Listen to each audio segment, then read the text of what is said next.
Yo, what's going on, people? Wrestle Purist worldwide. Myself, Joe Hulbert, here today. Feel like it's been a minute since we've done this, but yeah, what are you telling me, Joe? What's going on with you? You good? Talk to the people. Feel like the Wrestle Purist audience, they've been missing you, bro. It's been a lot going on, dude. A lot going on. You're a busy guy now. Heavily booked, tired, blessed. Yeah, one of those things, definitely. I'm on the heels of a 3.5-hour show about the Dudley Boys last night. So, as you can imagine, I'm great. I'm doing good. I saw the shameless plug that you ran on worldwide did. You know, got good at that, haven't I? You know, gotten good at that. Some things have to be done, you know. And the thing is, too, the way I did it was like, Ibu DM'd me talking about how great the show was going, because of course he did. And I saw an opportunity immediately and was like, yeah, breast, killer, link me. Which made him think that I was like, this is so fun, I want to get in on the action. And really, I just wanted to plug the Dudley Boys show. So... Listen, you're a businessman. Whereas you see Ibu, bro, he's an emotional streamer. Yep. You know them ones like me, you, probably AO, Rob as well. Like we know this better than anybody. You know the way he doubts himself. You know the way he doubts himself. Sometimes he gets backstage and he's just like, I just didn't have it tonight. You know, and then that'll mess him up. That will mess him up for like 2 weeks. And then sometimes he'll go out there and he'll argue with Rob and Chris about Dwayne and Cena. He'll feel like he's got his powers back, you know. Dude, Ibu's not washed yet, man. He's still in his 20s.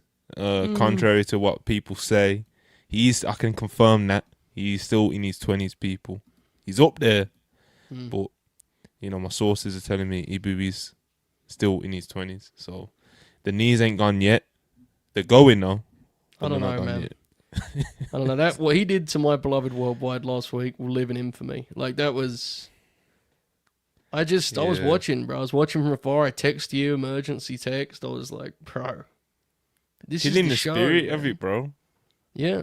So I don't mind him going out there and bullshitting with Anna, busting joke. You know them ones like he can do all that, but underneath the worldwide name, me, you, Manny. Yeah. Anna, obviously, on the later end. We put too much work in that, you know, for Ibu to just, I don't know, you know. How long did I do worldwide? Like every week, I mean. I feel like you did. We're coming up on 150 episodes of worldwide. Jesus. Somehow. Oh, good God. We're coming up on 150 episodes, so we may have to take some creative changes. At that point, it's quite the landmark, you know. What's the saying, Joe? What's the saying, Joe? Every business has an organic beginning and an inevitable natural end. It's true. So, you know. How many episodes do I think, Joe? You probably did 100 episodes all in all. I should get a plaque or something for that, bro. I feel like I did like 100. You've done the most. You have to have done the most. Because Ibu, you want it is with Ibu. Ibu has been with it from the start until the possible end. We don't know what we're gonna do, but he's had like 2 big breaks. You know them ones? Breaks, yeah. Hiatuses. Suspensions. Long walks. I think that's the most. You know, when they make the 30 for 30 about it, I think the most tumultuous era was when I was like playing Ibu when he was out, you know, when he was suspended, and I had to step back in as like, because now when I do the show once every few months, I'm just there as like, they remember me and they go, there he is, you know, and I just sit there and.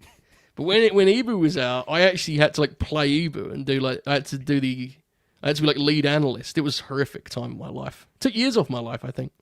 I was actually at the time I would go, yeah. What's up? It's an important spot, bro. That Monday evening just before Raw, it's built in with the audience. The audience knows the time slot. Eastern, UK, they all know. And obviously Monday, following sometimes busy weekends, you can't just go out there and do what Ibu and Anna did 2 weeks ago. No. It's a tough thing, man. I mean, it's a special show. It has actually, I mean, genuinely, that show when it started was a really It was like a 700 view show. Yeah, we were doing it to like 60 live viewers, bro. It was because it was the studio show, wasn't it? Yeah, that's what I'm saying. That's what it was. You know, heat. Yeah, that's what the idea was. Because I remember originally worldwide. Yeah, exactly. I remember I got Shoot to do the logo. Yeah, man. Shout out Shoot. Originally, it was supposed to just be you and Manny, and that's actually the show that I came back to do. So, pretty cool, dude. 3 years ago. Hooper, you know. We're gonna have to do some nostalgia over these next few episodes. Wrestle Purist Worldwide One Night Stand. What would Manny have to offer on a Monday night in 2025, Joe? Vibes, bro. You still, you know, you're still working with him. I still need to get him on a show or something, man. Like I said, going forwards, we're going to be trying to do a lot more streams, so it won't just be like you use 1-2 shows a week. Like, I'm going to try to get active, you know, more of this, more people. Like, I don't know, bro. Tell me what you want to see, people. Just different people in it. Yeah, you do need it. It's like we joke about being burnt proper out rotations, stuff, but the reality is that after a few years, the audience that watches weekly, they know what our opinions are going to be on all that stuff. And when you mix up the cast, it makes it more fun. You know, like, I mean, I'm sure people watching this are going, I mean, they know exactly what you and I are going to say. I mean, let's be honest. I mean, I don't know what I'm going to say. They probably know, though. I don't know. I don't know where we're going on this one either. But we're going to be here for like what? I don't know, man. Couple hours, right? If that. If that. Already taking it home early.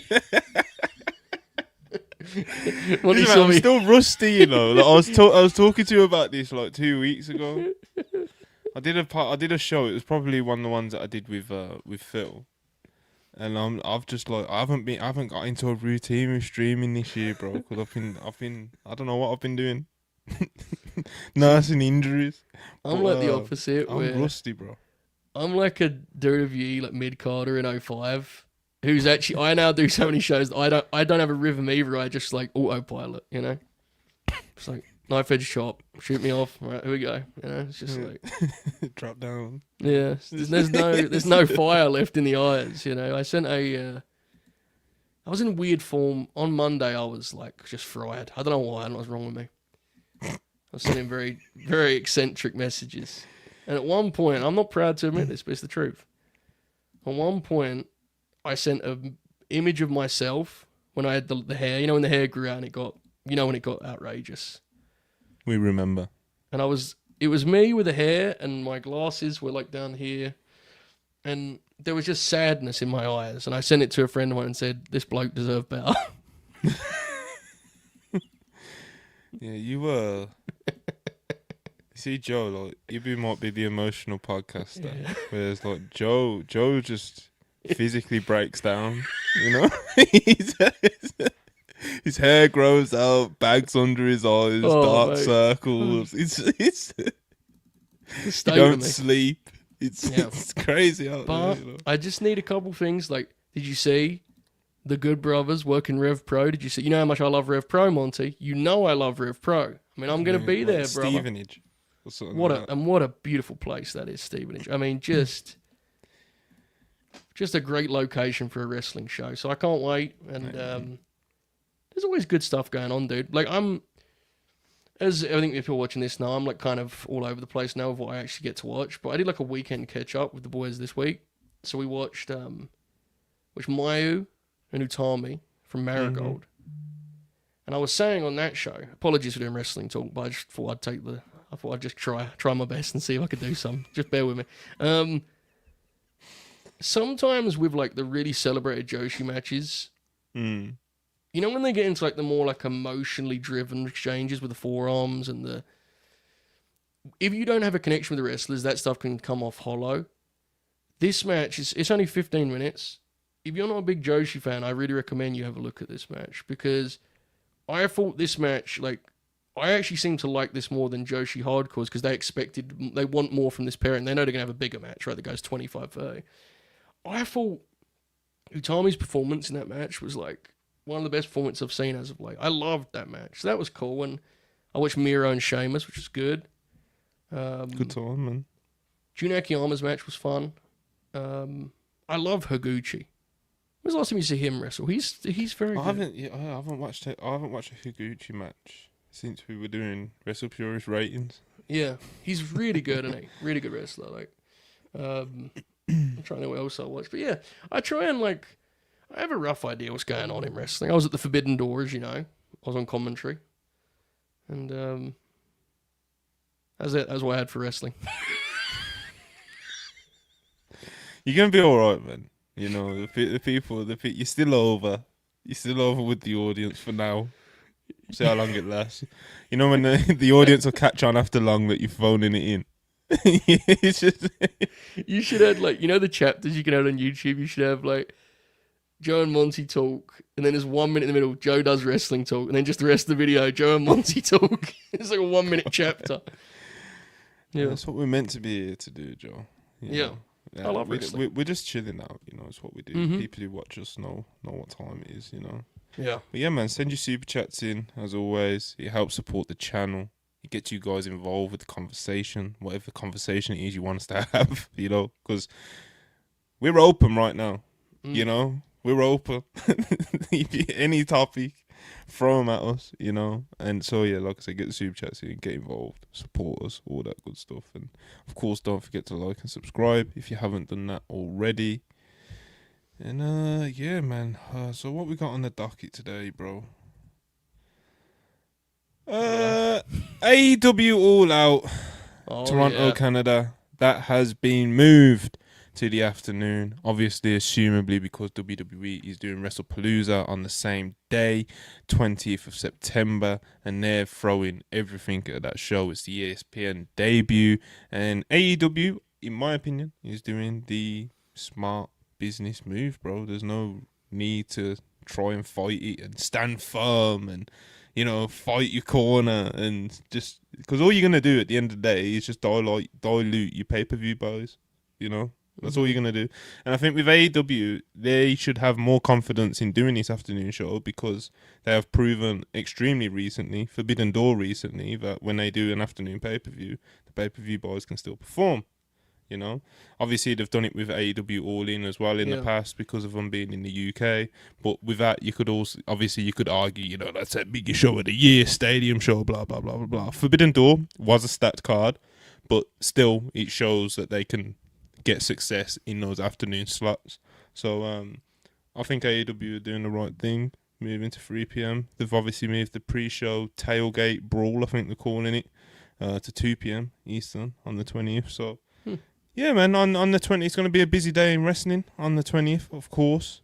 A lot of people think WWE might just be like, oh, they're going to move to the afternoon as well, but my immediate thinking is that they probably won't do that. Not for the ESPN premiere, no. They'll be, you know, I think they're just gonna do the prime time, 8 p.m. whatever it is they were originally planning, and I think they're still gonna throw everything at that event, you know, because it's just a lot to go against for AEW, even if they did try it, you know, because like the assumption is that they're gonna do like the AJ Lee Punk versus Seth and Becky match on there. There was talk of doing Drew and Cody on there. Obviously, Cena and Brock. I know that's a huge match. It's not exactly one I'm gonna be like fired up for, but that is a huge match. So it's a lot. Stephanie versus Io as well. Like it's just they're throwing everything at that, bro, and they're gonna dress it up as it's the ESPN debut, and obviously that's an element of it. Obviously that is an element of it, but you know, you can't help but squint your eyes when they're going directly head to head, or try to go directly head to head with AEW All Out. So, you know, of course, some of the locals in Toronto have already kind of complained about, oh, well, that's inconveniencing me, and I get it. You know, I completely get them. But I think overall for AEW as a business, I think it's pretty straightforward, to be honest. I think in the long term, it's best to just do what will be best for your business for that show, and I think moving it to the afternoon will be that. So yeah, a few obviously the tribalistic WWE mutants will be trying to victory lap this, you know, but it'll be a short-term win for them, because if AEW do get dragged into these mud wars of, do you know what I mean? Oh, we're going to stand firm and we're going to show who we are and blah, blah, blah, blah, blah. It's like, that's a messy, muddy war, bro. A lot of people are calling it Bischoff-brained, and I see where they're coming from, you know? Yeah, so, I'm torn on it. Like, What you saying, Joe? So first things first, before we even get into this, I feel it is a little bit understated how insane it is they're calling the show WrestlePalooza. I'm stunned that's the brand they went with for this, to be honest with you. I feel like no one else is... No, it's like, I'm not saying I'm like offended by it because I don't care, but like, it's surprising they didn't go with something, I guess they weren't saying individual or like not original, but something that to a lot of the audience is new for the ESPN thing. But I also feel like they would have gone with something that was more established as a brand. I don't know, it caught me off guard, to be honest. I think every time you say WWE WrestlePalooza, I'm like, every time. Every time I see it on the timeline, I'm just like, okay, good. I was just me. Anyway, I think you're right, and I think it is the right move. Selfishly, I'm happy because, you know, it'll be on like 8 p.m. for us. There is a part of me that's like, there is a part of me that thinks there was a moment here with particularly one of the things that's on the other show. I do think there was an opportunity to kind of galvanize the audience with this battle. It isn't something I feel strongly about. I'm not saying there's a missed opportunity or anything. I do think at some point you're going to have to show a willingness to just, you know, go straight ahead into these sort of exchanges with them and back yourself. And I do get the sense that, and this is very much a bubble thing, but this is a gut feeling thing.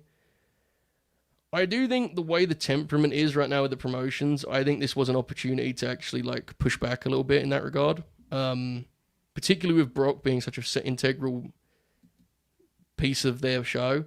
But at the same time, it's like, it isn't that big of a deal. I mean, it's just, you know, I think it's the right decision they made. They made, to your point about the Bischoff thing, they made the sort of more logical decision on it. I do think there was kind of a little window here.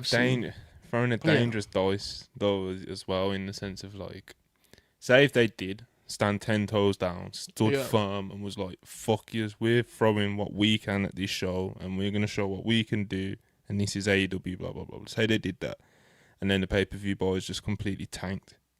WWE are just going to look at that and be like, yeah, cool, watch what we got for your next pay-per-view, you know, then what? So it's like, people will obviously assume that WWE are going to like pounce on this. I guess it's what some people would see as weakness and be like, they're going to get them to move the shows all the time. But I think there is also the possibility that if they did stand firm and the pay-per-view boys completely tanked or took a significant hit, WWE would be licking the lips at that as well. So it's like, I think just get your pay-per-view boys, man. I definitely just get your pay-per-view boys. Just get them in, bro. And just try and do the better show, right? I guess would be the main thing. And I think for me, like the reason why I'm kind of like strong on this is because of the recent success of Forbidden Door. So they've shown they can. Fucking hell, huge moth is just. One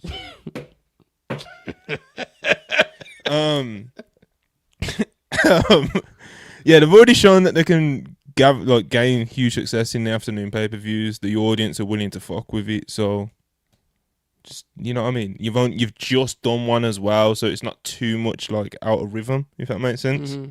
Like your last pay-per-view is an afternoon one, just do another one, you know? Just do another one, fuck it, you know?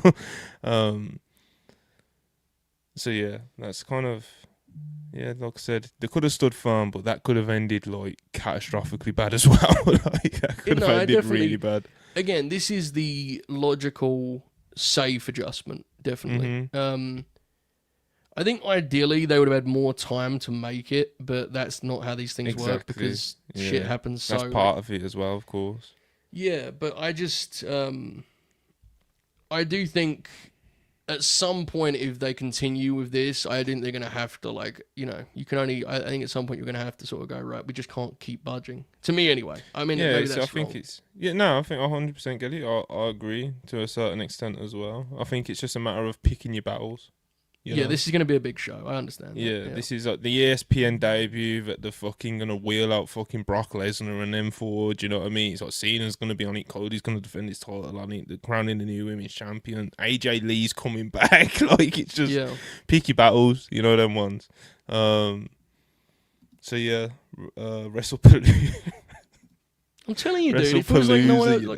They call it WrestlePalooza, and obviously we understand where the name's from. It's just fascinating to me that, like, in history, that will be the ESPN premiere. WrestlePalooza. Yeah, I find it mad as well because like they've got so many names that they've shown willingness to just go back to. Yeah. They could have just been like, Starcade or something like. Do you know what I mean? They could have done anything.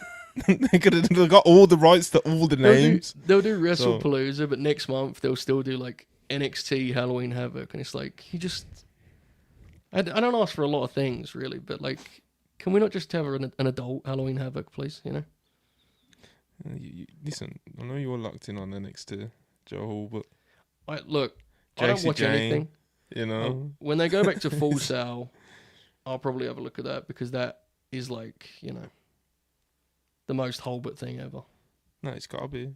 Yeah, especially because I think Charlotte and Alexa. I think Charlotte and Alexa are going to be on that show. So Full Sail, I mean, that's like, you know, that's like when I come back on Worldwide, isn't it? You know, Homecoming. You see Did you see the DIY Homecoming last night, Joe? You know how much I love them, so. Oh, brother. He's just, bro, Rob was on Twitter twerking, bro. Like, he was nasty. He said it was the greatest day of his life. Like, come on, bro. Like, if you asked me to, like, make a list of the wrestlers that Rob likes, I would get, like, 8 names deep, which I don't know anymore. Because I never know where he's headed or what he's going to... I know he loves Cena. He loves Jeff Hardy. The only reason why we can still listen to Rob is because he's living off being right about Dom. Yeah. Well, that's what it's all about. You got to make the most of your victories in life, you know. But yeah. So what's announced for All Out? Help me out here, Montel WP. What's announced? Is it just FTR? Chat. What's announced for All Out? Here we go, folks. I know Adam Copeland is on the flyer. It's just FTR. Yeah, I think you was right. See, you are a professional, bro. I'm really intrigued how that match turns out. Very intrigued. Like, I have a lot of optimism because I think FTR are legitimately in like serious form right now. You know, I think they're really in a good rhythm. And obviously, I'm always like, you know, pro FTR, but I think I think most people agree they've had a really good year. I think there is reason to be a little bit concerned about how long the match goes, and I am not someone who just throws, you know, toys at the pram when a match crosses a certain line, but I do think this could get a little bit carried away. I fear. I worry about Copeland in that scenario. You know, I think Copeland. And I will defend Copeland in certain because I do think he works. He's a legend, man. And he works really hard physically, I think. Like, yeah, he goes for it, man. I don't think that's anything anybody can take away from him on this second run that he's been on. Because some wrestlers are so smooth and so gifted mechanically that as older guys, they can actually just kind of like stroll through. Like Christian Cage can do that kind of, you know? Yeah. You watch, and I knew this already, but watching him up close at Forbidden Door, he is someone that really has to like, he has to grit his teeth and like get through it, you know? So I hope it's awesome. I know it's a match that means a lot to obviously all those guys, and it's a match they've wanted to have for years. Toronto's the right place for it. Hopefully it's awesome. My gut feeling is it will be good with a great match kind of trapped within it, because I think it'll probably go a little bit long, but I'm hopeful. That's something I do want to see, definitely. Think there's any chance of it main eventing? Not without the belts. I don't think. It's tough, isn't it? It's tough, isn't it? Even with Cope and Cage. I think. It depends who Hangman. I mean, they could do Hangman and Kenny, but that feels like something that you would do with a lot more run up. You know, mate. What would they do Hangman and Kenny now? Because it's Toronto. It's Toronto. I hear you, but like... Well, they're teaming up, aren't they? You know.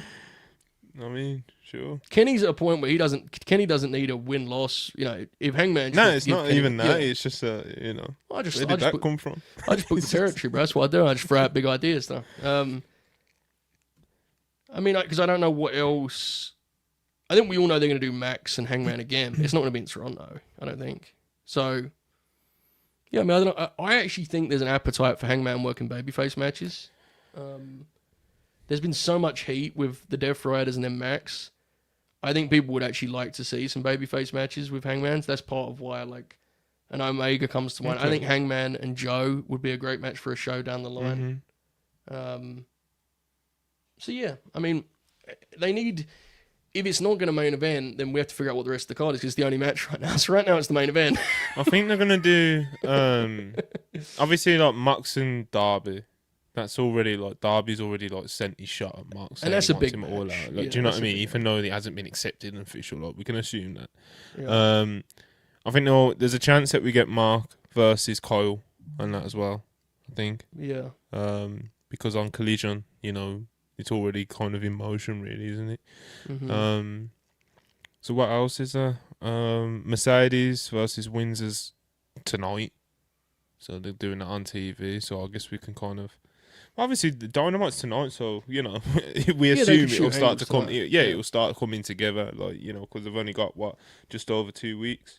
Mm-hmm. Just over 2 weeks now. The chat is, you know, rightfully talking about Takeshita. Obviously, last week they did the angle with the Callis family and Hangman, so that would make some sense. Yeah, I mean, look, their roster's deep. They have options. Obviously, they're down a couple top guys, right, which makes it a little more challenging. But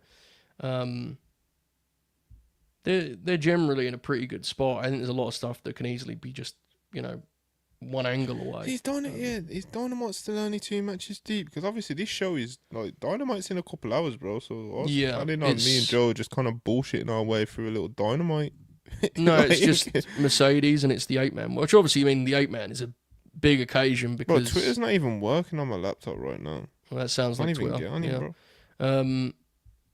Kenny and Hangman teaming up is obviously a big deal. So I think it's one of those Dynamites where they just kind of, that's what we need to hook people, which I wish we could get back to the full lineups. I know they like the buzz of you're an hour before the show, here's a match graphic. I know they like that. I think it's so dumb, bro.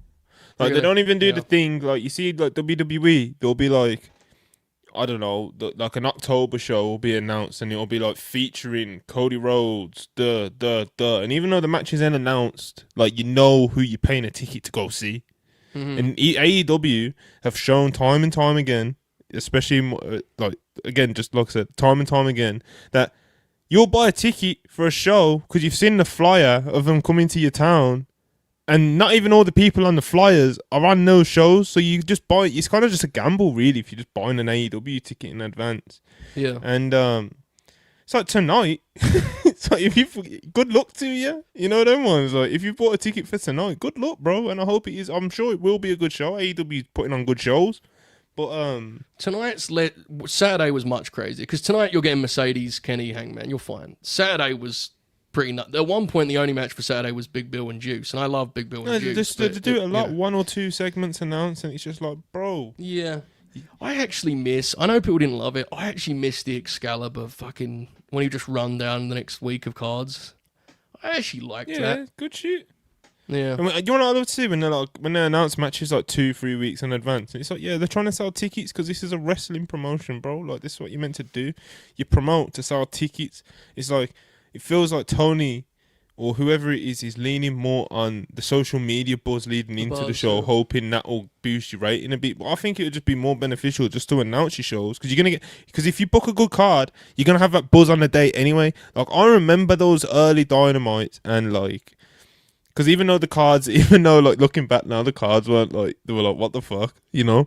But like early Dynamite or 2021 Dynamite, when the cards were like so stacked that the buzz would just naturally build up throughout the day anyway, because fans are excited to see said card. Then, of course, if you announce matches in advance, you give people who are kind of on the fence about going to the show, you can potentially win them over X, Y, and Z. Like it's just, yeah, it's baffling the way they approach it, man. I tend to agree. I think it's short-sighted. A match that's been brought up in the chat that I presume will happen.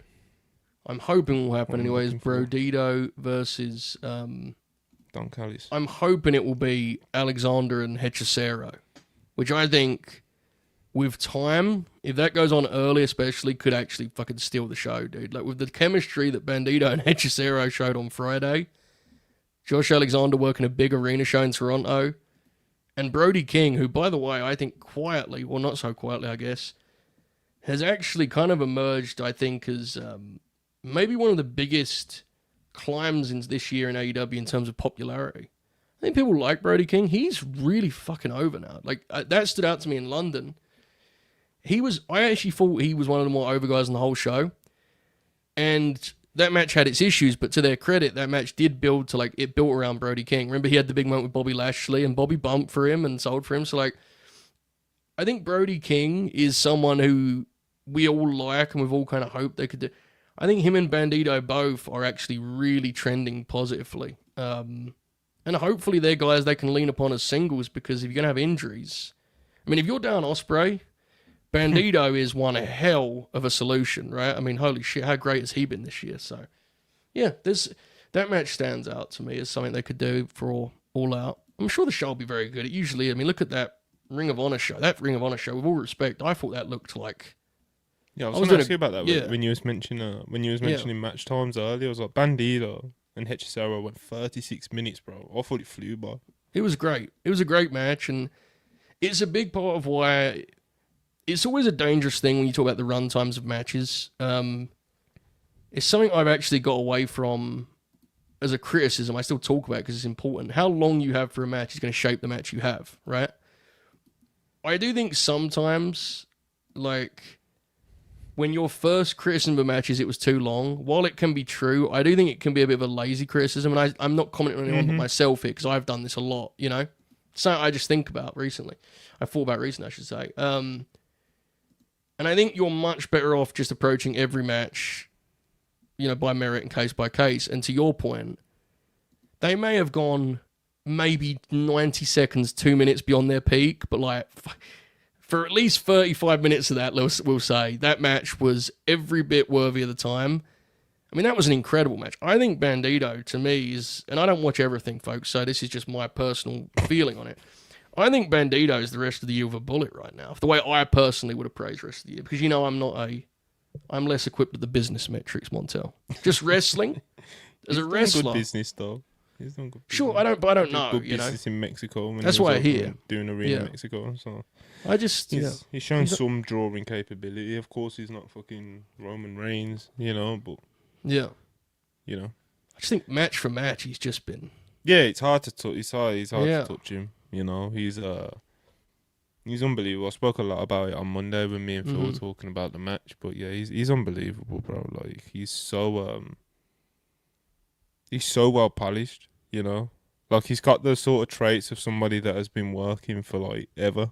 You know, the way that he kind of can feed off the crowd and give back to them what they're giving him. Yes, even one thing that I made a point of is he's selling in connection with the crowds, and he can't even emote with his face because of his mask. You know, and it's not your typical lucha mask where you've got the big holes for the eyes and the mouth and stuff where you can still kind of emote.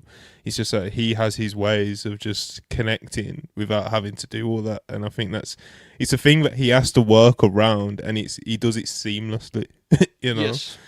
There's, you know, I always, you never want to generalize talent in like a broad way, but I think in this case you can. When you lean on, or you like utilize a lot of talent from Mexico, you will generally find the way that they will perform is much more aware of the live crowd than I think, unfortunately, has showmanship, haven't they? I think, unfortunately, and I understand why, because you have a lot to worry about when you're doing these tight TV matches, but I think sometimes in the States, you get guys kind of wrestling in their own bubble a little bit. Mm-hmm. And that is something that you will never accuse a premier luchador of. Like, that's just not... I mean, Mystico works with the people to like a fault, doesn't he? It's almost outrageous how much he works with the people. His whole thing is getting the people. And that is honestly a little bit of a dying art now, and is a little bit of a throwback. And it allows someone like Bandido, who has all of the physical tools, right? Obviously spectacular, but also he has that power, that element of the power moves and stuff, and how strong he is. And then you pair that with the ability to actually work to the people. And I think you have a main event guy, and I think how marketable he is, I think it says a lot that he feels like one of the very few guys that, you know, Tony Khan seems to have even got into like you know those stylized vignettes and videos they do? That isn't really like something I associate with AEW and Tony Khan. And like, they do those for him. Like, I think he should be a major player, and I think will be. I mean, kind of is, but you know what I'm saying? Like, AEW main events. Like definitely. Yeah. Like we're only just getting started, but like all the ROH Yeah. main events is like cool. You know what I mean? He was doing that before Tony bought the promotion anyway. Yeah. The ROH main events, and I think we started to see him, you know, incorporated more into TV when he came back from injury and stuff. But it's like now we feel like you can say that like he's in the middle of like a push, you know. Mm-hmm. Because you know he's current tag champion, and I think he'll continue to go further than that as well. Because listens to the way we're talking about him, it's nothing. There's no hot takes here, so everyone's talking about him who's locked in on him. So it's just like he's and as you mentioned as well earlier, so you got Swerve and Ospreay out. It seems like they're both having surgery. Swerve's already had his. Ospreay don't know yet, but you know you got two of your like premier. No, two of the guys who you know Tony classes as like his premier in-ring performers in Swerve and Ospreay. You know, you got Bandido can step right in there, bro. You know. Yes, absolutely. So we'll see how it goes, and we'll see how they kind of He'll get it over, bro. Whatever it is, you know, whatever they give him, he will get it over. You know, so I tend to agree. There's a couple other kind of babyface names that intrigue me. There's a couple safe bets.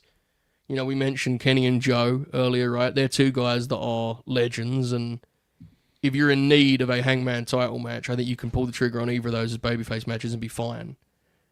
A couple names that intrigue me as babyface, you wouldn't have them with Hangman, but it'll be interesting to see what they do with the Syndicate, because by hook or by crook, right or wrong, those guys have gotten really fucking over, and they're now babyfaces. they're great. And like, It is what it is, bro. yeah, and it's like, I understand it's complicated, but what I mean, Only if you're on Twitter. I think it's complicated with the people in the company too. But yeah, Yeah, they're on Twitter, innit? So I know, but I mean complicated. The finishes are going to be complicated. You know, you're gonna have to be. I think you have to navigate that pretty carefully. But the people definitely see them as top stars, and like, I think there's probably room to experiment with Bobby. definitely. Who he works with is a different matter altogether, but that's for them to figure out and for me to watch. That's what I mean, exactly. So it's like Bobby's came in, beat Swerve, Yes, you true. know, and then he's winning the tag titles. It's like there's definitely still a lot of, you know, Yeah. there's a lot of life left in trying to do a top singles run with him. So, Bob Lash, Joe, Kenny, all interesting. But what about fresh guys? You know, like I said not long ago, one of the big advantages of AEW's roster at the moment is a lot of their top guys are young on the younger end. Like they're not 40. Your Hangmans, your Swerves, your Ospreys. Obviously, two of the three I just named are currently out. But of course, you've always got Samoa Joe in your back pocket. You know them ones. You've always got like so. Who are some people that we can get like? I would bit more. If I could pick anyone, and I don't think they're going to go with him because I think they have concerns about his working the main event style. Hobbs would be my priority. Hobbs is a good one. Hobbs is a good one. I think Powerhouse Hobbs connects live. I think he projects as a top guy and carries himself like a top guy. I think he already had a ton of physical charisma, and I think he's actually multiplied since working with Joe. I think he's got. I was watching him with Joe. I think their dynamic is so awesome, dude. Him and Joe and Hobbs. I understand that Hobbs is not probably going to have your 28-minute world title match, but I don't think that means he can't be a player and he can't be in those matches sometimes. I'm really intrigued by Powerhouse Hobbs getting a real go of it in this next year or so. Same. Yeah, I'm with that because with Hobbs, it's always been we've always been waiting for it. yeah, And I think with AEW having a roster as stacked as it is, it's like opportunities for you to kind of be like, fuck it, let's just do it. Like, those opportunities don't come along that often, like they are kind of presenting us right now, you know? I think the last time it happened was when all the Elite were like suspended and that. Mm-hmm. And they leaned on Jericho and Mox and those sort of guys. But I feel like this time around, I would like to see them. And there's not as many people missing this time. Right, and it's but this steady time, up. yeah, of course, 100%. I think creatively, they're the steadiest they've ever been in complimentary way, you know. Mm-hmm. So, but this time, I would like to see them do something bold. I feel like that's something I've been missing from my wrestling, whether it's WWE, AEW, whoever recently, is like who's getting like a bold push right now. Do you know what I mean? Like who are some people that like Tony or Triple H or Shawn has just decided, fuck it, you know them ones. The closest to it is probably like Bandido winning the tag titles. I think Fletcher got one. Fletcher, like, you know what it is with Fletcher last though? year. Like he's like Fletcher. It's like even before he like turned heel and like won a lot of people over, he was always, you could tell that Tony always had him circled for sure as like a future star. So like I feel like his past couple years have all kind of like bled into each other. Do you know what I mean? Like it's always been the plan. Like where Kyle is now is where I think Tony wanted him to be 2 years ago or however long ago when he first started pushing him. It was all just kind of like, yeah. Do you know what I mean? To an extent, I think when he like cut the hair though, that was you felt things feuding escalate. Ospreay. You know? Yeah, like the Ospreay feud was he worked with Ospreay. I would agree with you for last year though. I would agree with you for last year. But I mean, I don't think it's like a huge problem if you're happy with your main event scene, but because of the injuries, I get what you're saying. You know, I guess the challenging is, we're talking about the baby faces, I guess the key is like which heels they work with, right? I think is obviously the other part of it. I mean, you have Moxley, who I think after Darby Allin will probably work with Eddie Kingston. Once you get done with the Eddie thing, and this is not a reflection of Moxley doing a bad job, I just think when you go this hard with that angle, I think you probably have to reset him at that point, because like where would you go from there? You know, like he can't just go on forever and ever, can it, with that level of severity? Like you have to kind of reboot. You obviously have Max. You have Okada. But Okada is a particular kind of... Yeah, he's... You're not going to just sort Okada of... and Yeah, exactly. It's a lot more matchmaking with Okada, right? It's a challenging thing. Yeah, definitely. This is why, like, some people may even remember a couple months ago, it's like, when people are like, Kyle should win the TNT belt. I was like, I think Kyle at this point now... He's above it. He's above the TNT title.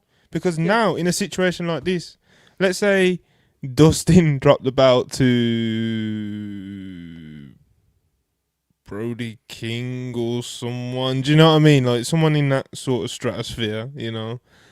And Kyle was now would be the time you like fuck it. Kyle Fletcher, Hangman, let's do a fucking 6-month feud.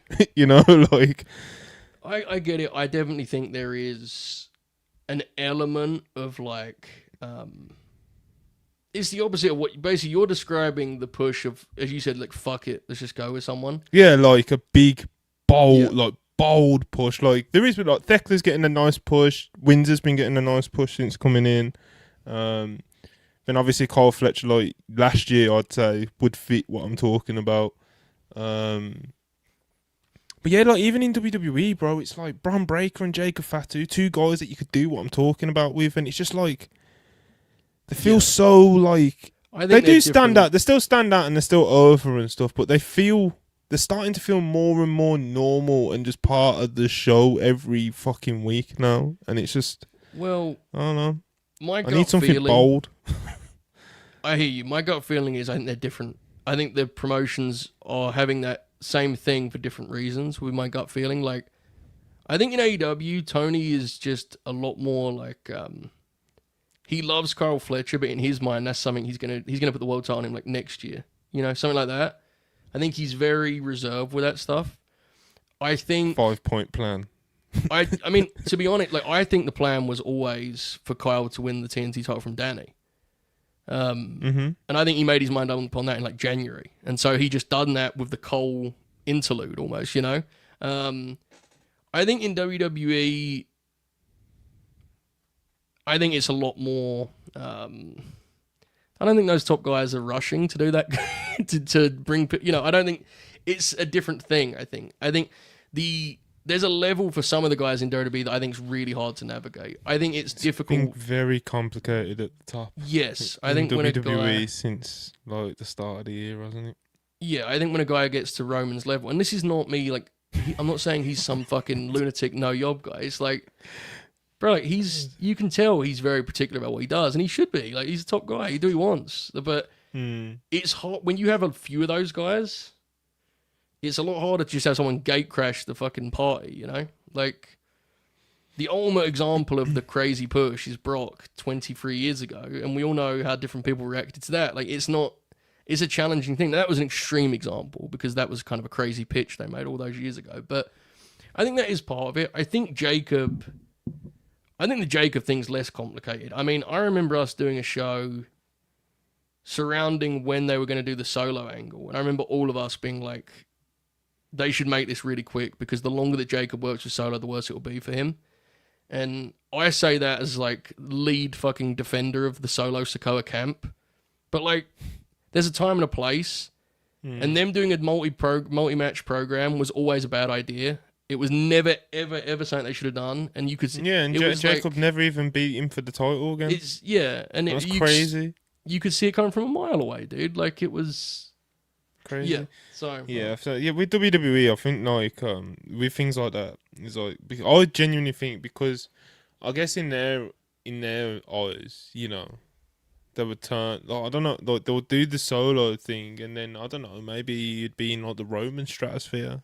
You know, them ones like that was the one that everyone circled for Jacob Fatu. Is like the Roman one. He's like Roman should put him over, or Roman should at least work with him on a paper, blah blah blah blah blah. And I feel like WWE, because they've been so, in my opinion, creatively bankrupt this year, is that they don't even know what to do, bro. They're just like, oh yeah, he's just working solo, and it's like, you know me, bro. Like I'm always asking, like, then what? And I think they don't know what the then what is with Jacob Fatu right now, other than like, you know, they know they've got something there with him. Like we can see that. You know, I don't think they don't know what they have with him. It's just, I just don't think currently, especially with Smackdown and that creative team over there, I just don't think they actually know what the fuck they're doing with him. Well, Braun Breaker, at least like I can see what they're trying to do with him, even though I'm not really fucking with it like that. There's a clear plan. Like you can see, like I can already see what they're trying. Whereas with Jacob, he's just spinning his wheels because I feel like they've almost got to a point where they've got like so complacent with it. It's like, oh yeah, Jacob would be cool on, like, you know what I mean? We'll just put Jacob on SmackDown with Road Dogg. He'll stay over. He'll keep that show interesting. Blah blah blah, or whatever it is. I feel like there's no real plan for Jacob right now. It's, you know, I've said this on a million shows you and I've done. Necessity is the mother of invention, and when you get crowds reacting the way some of these TV crowds react, it is going to do the opposite of that, and it creates a complacency. And it's like, oh, we got Jacob over, job done, and it's. Jacob Fatu is someone you should be very careful with creatively, and what makes it kind of bizarre, the state he's in now. State's Jermaine. What I mean is the way he's being used as of late. State makes it sound like he's still really over. But what I'm saying is like comparing to when he first came in, every single thing he did on the show was clearly meticulously considered as to like how badass they can make him look. They should be a lot more particular. Like, so here's part of the problem I think with Jacob is. In an ideal world, he's a heel for like 2 or 3 years before you turn him babyface. You know, and you get like a whole top guy run out of him as a heel. I actually think in some ways, ironically enough, they did such a good job last year of making him seem like the baddest man on the planet. They may have actually gone so far that he actually, like, he couldn't help but be cheered because everything he did was fucking awesome. Remember, like last year, he didn't bump for anyone. He just would come in and do his moonsaults.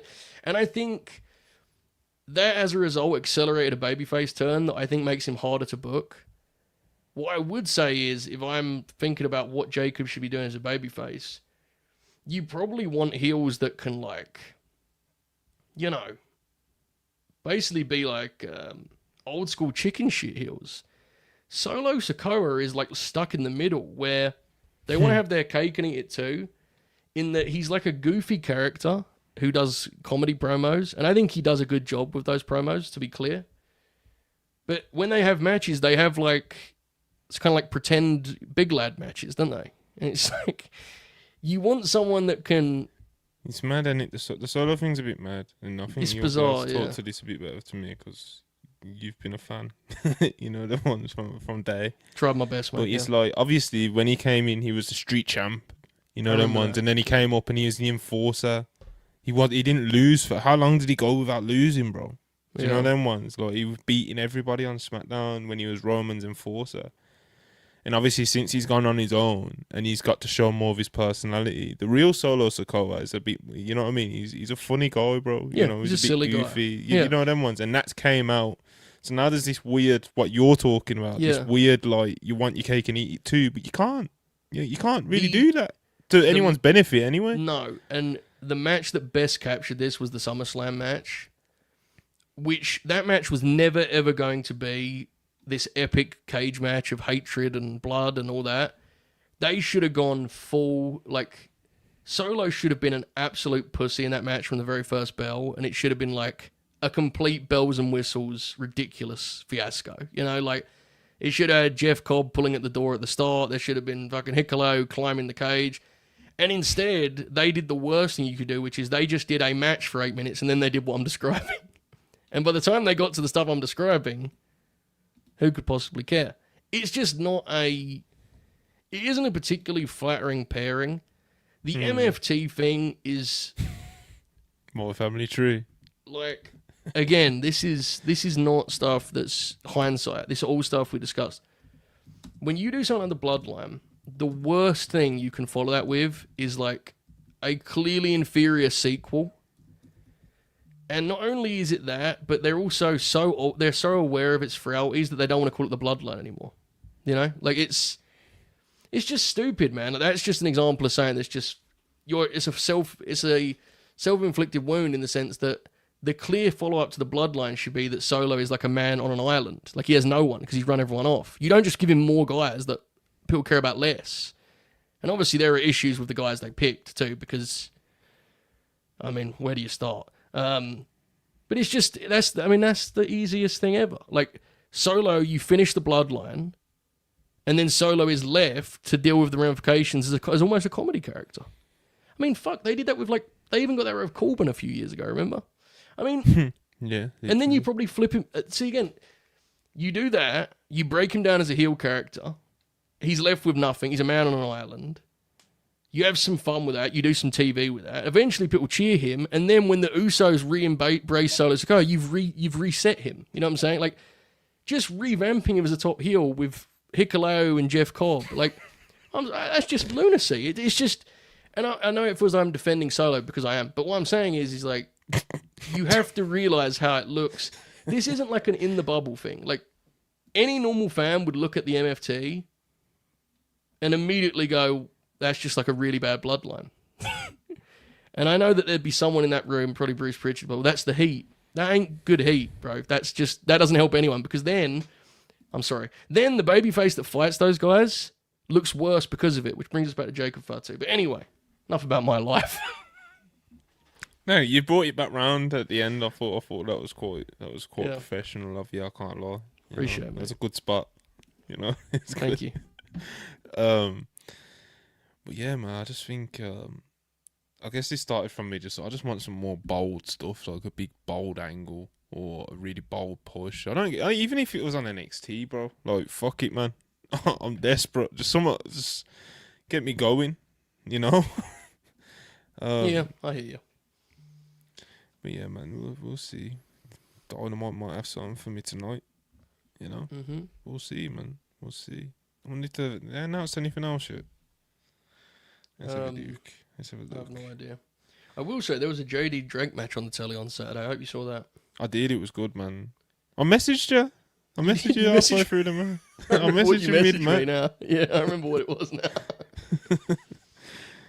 Good shit, man. How great was the bit where post-match that Dax and Cash were getting in everyone's face, and the lady that stood up and Dax give it the whoa, bro. Hey, take it easy. To me, that's their element, isn't it? Yeah, that's pro wrestling, dude. That's FTR's element, man. It's like even the Briscoes matches, like they were in like those smaller buildings, some of them, you know. Yeah.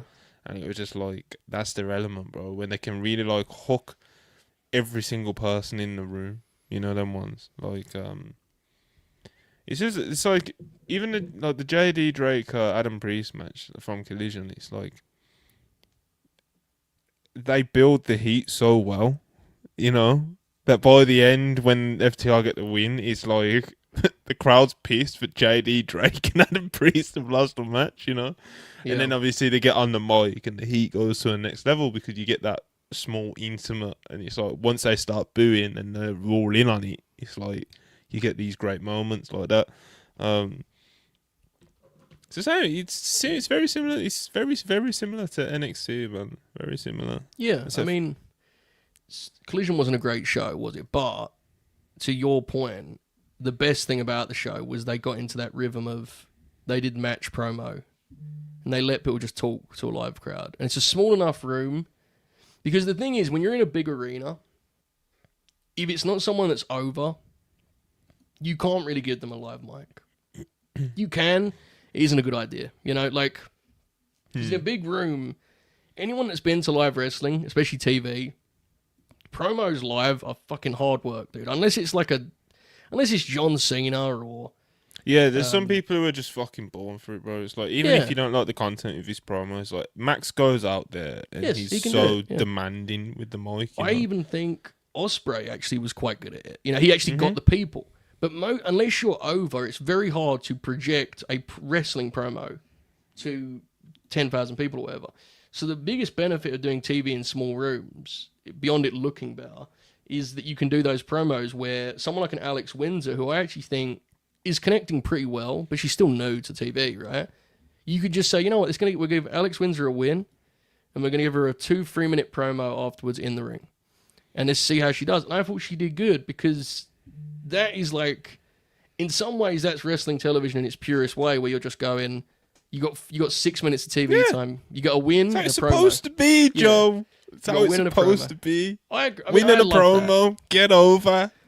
I agree. If you don't get over, get out. But as we discussed on a million episodes of Worldwide, our version of wrestling television we would be very thrilled with, but people would be find very, very boring. So I don't think, bro. I don't think they would. I think if I don't know, bro. Joe Hulbert were booking a show, people would realise how beautifully simple professional wrestling can be. We'd change the game, bro. For 3 weeks, I think people would feel that way, and then after 8 weeks of Jacob Fatu squash matches, they go, all right now, come on, Collision, come on now. but Punk Collision, then. Imagine how gotten to I'd be when we post the fucking 28th Samoa Joe in action graphic and people start replying, can we have him wrestle someone that we know? And I'm just replying to everyone in the fucking mentions. Grow up. Yeah, we'll be like, we've only got an hour. You know? This isn't Raw, bro. This isn't Dynamite, you know? Just fighting with fans, yeah. All I need is, listen, Tony, give me an hour on Honor Club. Just an hour of TV time. Give me an hour on give me an hour on Honor Club. Yeah.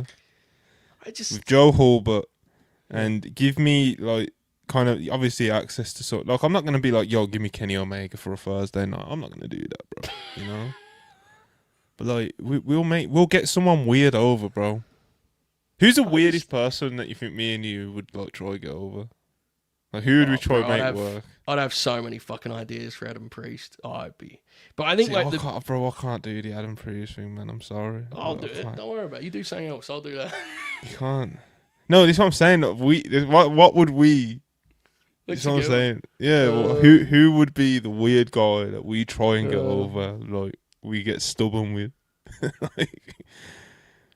God, that stubborn is a danger. I mean, I would, unfortunately, head of the WWF, but I would drive you nuts about the Righteous, wouldn't I? Could you imagine? They just need another promo, Monty. Just give it one more.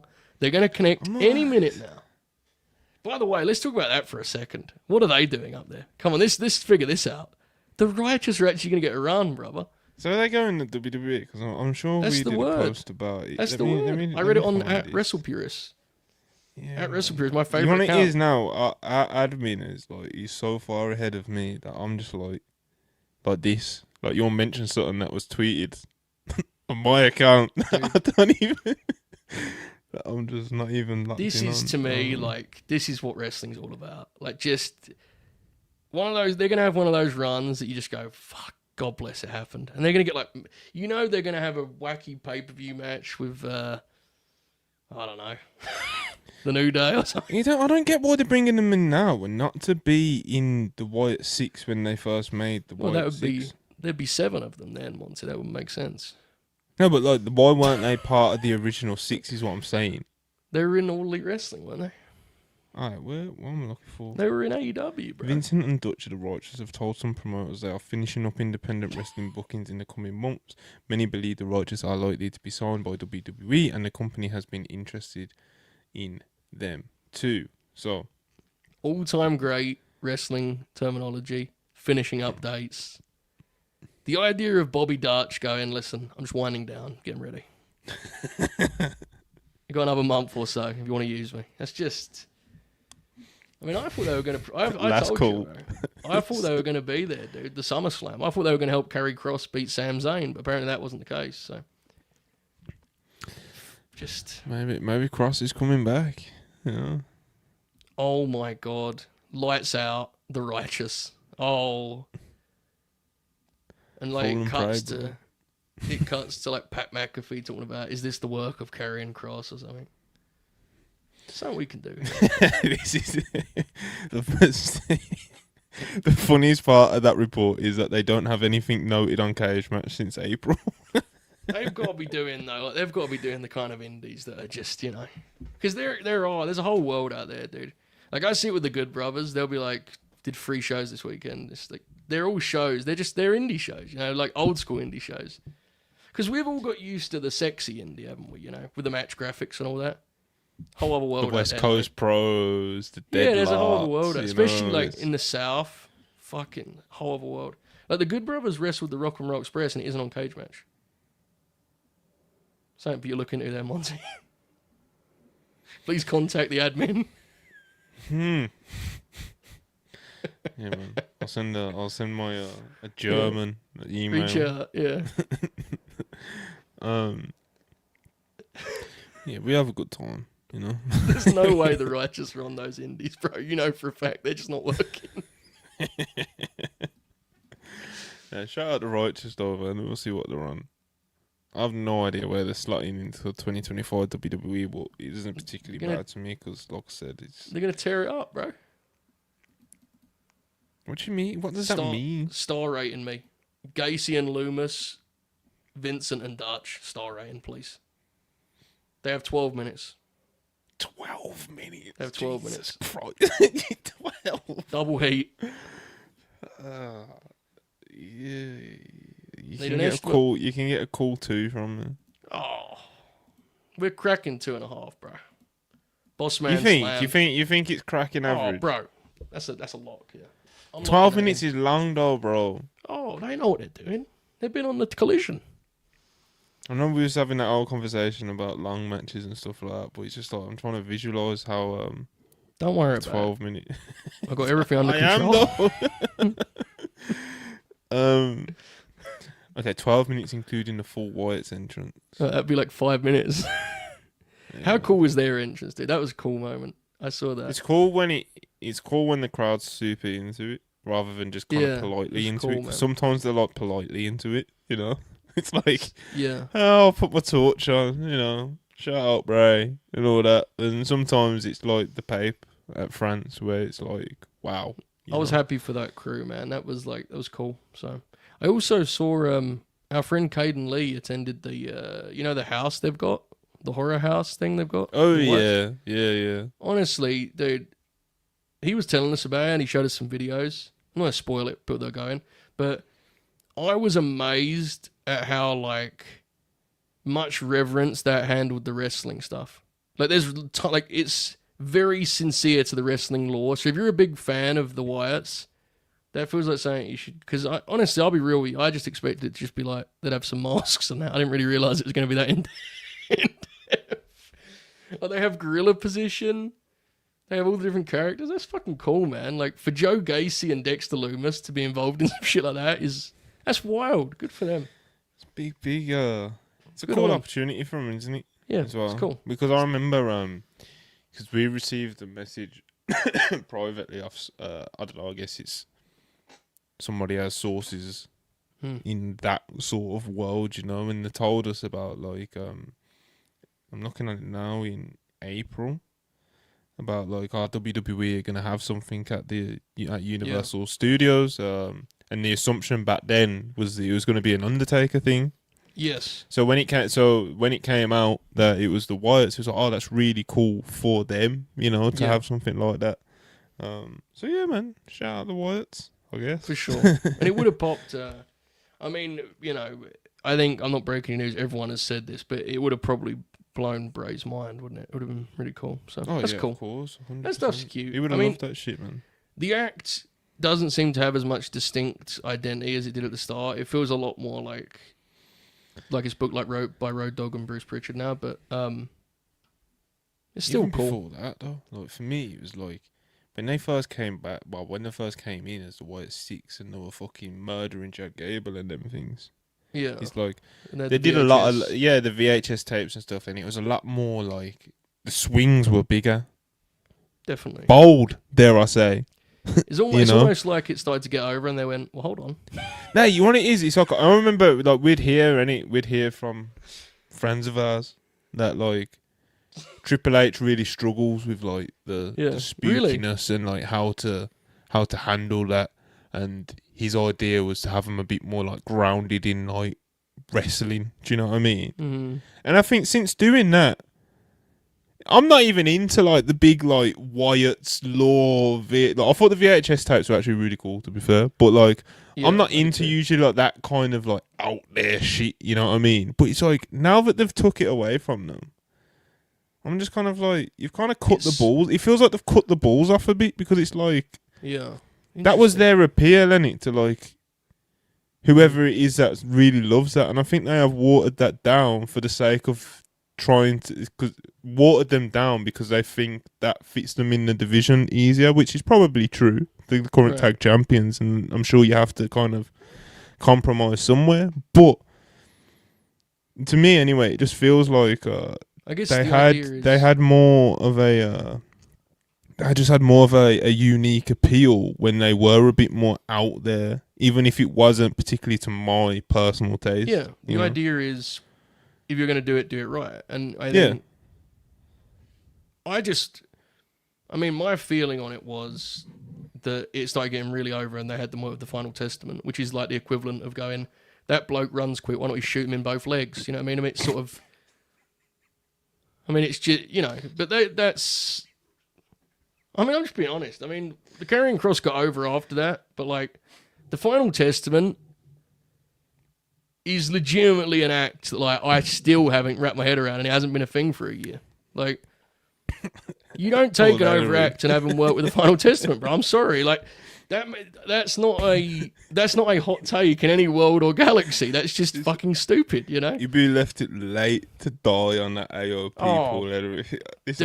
I tried hanging in there with him, for time. But you were with us. AOP, There was a post show where you were with us, and I was literally like, dude, you've got to give up on this Authors of Pain thing. Like, this is ridiculous. It was like mid 2023, and he would go, they could work with the Authors of Pain. I said, who's going to fucking work with the Authors of Pain? They don't have matches. But yeah, whatever. They had a run. Paul Ellering got paid. God love him. He did, man. He looks very confused. He did well, bro. Yeah, he did well to get fucking paid off that last run. God bless, man. Right, you just imagine him kind of just standing at ringside watching him cross matches going, is this what it is now? Just baffled. You weren't watching him. No, just looking down. Looking at his boots. Just looking in the mirror before he goes out. Look at the state of me. Just distant, just done. There weren't many matches for him to watch, to be fair, was there? They just sort of walked about a lot, didn't they? Probably pretty tiring, really, for a fella of his... Yeah, all that travelling. Yeah. Shame. Anyway, good for the Wyatts. Yeah, man, shout out the Wyatts. Alright, let's do a couple of super chats, man. Keep them coming, people. If you want to, like I said, get involved, help support us, whether it's $1, $10, $100, I don't mind. But GMB 199. Oba would win a world title before Braun/Fatu if WWE is bold. Yeah, I think a lot of us have already said on this channel, me, Ibu, others, it's like the thing with Oba is waiting for the right time for him to come up so he can do something like that. Do you know what I'm saying? Mm-hmm. There's a real opportunity to do some like Brock Lesnar shit. You know what I mean with him. And there was with Fatu as well, to be honest. This is what I'm saying about being bold. It's like Fatu is definitely someone that I think you could have came in and just done a fucking madness with. you know. And they did, to be honest, at the start. Like, the first thing he did was take out, like, Randy Orton, Cody Rhodes, and Kevin Owens. That was, like, the first fucking thing he did on the show, you know? And then that was kind of the theme until it was kind of like, okay, what are we actually doing with him? Because I think, to Joe's point earlier, so ideally, Fatu would have stayed a heel, and he would have feuded with babyface Roman Reigns, beat him. I think. Do you know what I mean? And then you fucking, I don't know, you put him in the main event with Cody or Cena or anyone, you know? And then you get, as Joe was saying earlier, you get like a 2-year, 3-year top heel run. And then if he's still connecting the way that what got him over in the first place with the crowd was just like, we like him, he's cool. And you can turn him face or do whatever, innit?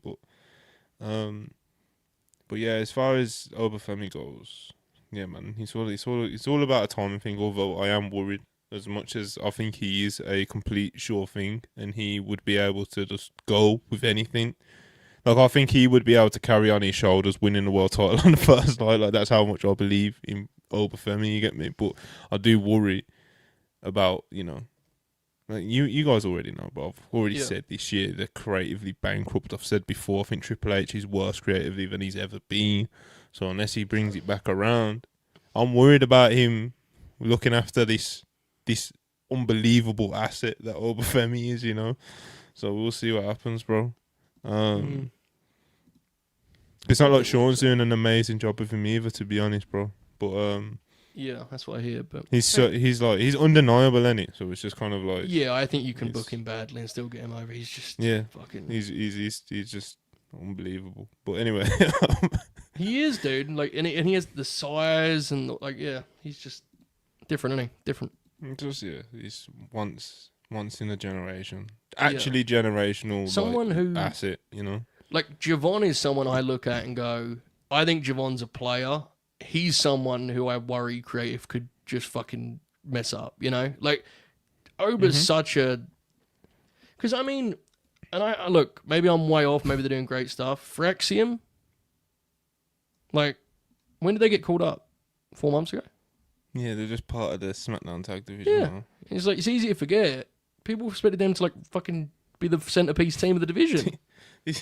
To your point about Javon, it was the most WWE fucking thing ever, you know. Like, so last night, I had NXT on, and Javon comes out. Obviously, he's just lost that title match to Oba Femi, innit?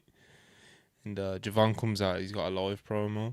And he comes out and he's all like somber and just kind of like, you know, just talking. And he sounds like a real human being, bro. Like, and that's always been one of his qualities when he talks. But he genuinely sounds like he's super disappointed and like he's let the fans down. He just sounds like a real human that's disappointed and let down and just kind of like ashamed and all these things. And it's like you're feeling it, like you can feel it. And then in typical WWE fashion, fucking Josh Briggs comes out. And they do the fake out. They do the fake out, Joe, with they hit the Undertaker gong. And people think, well, actually, what actually happened first? Like, so a Titantron comes on, and someone's pulling up on a motorcycle.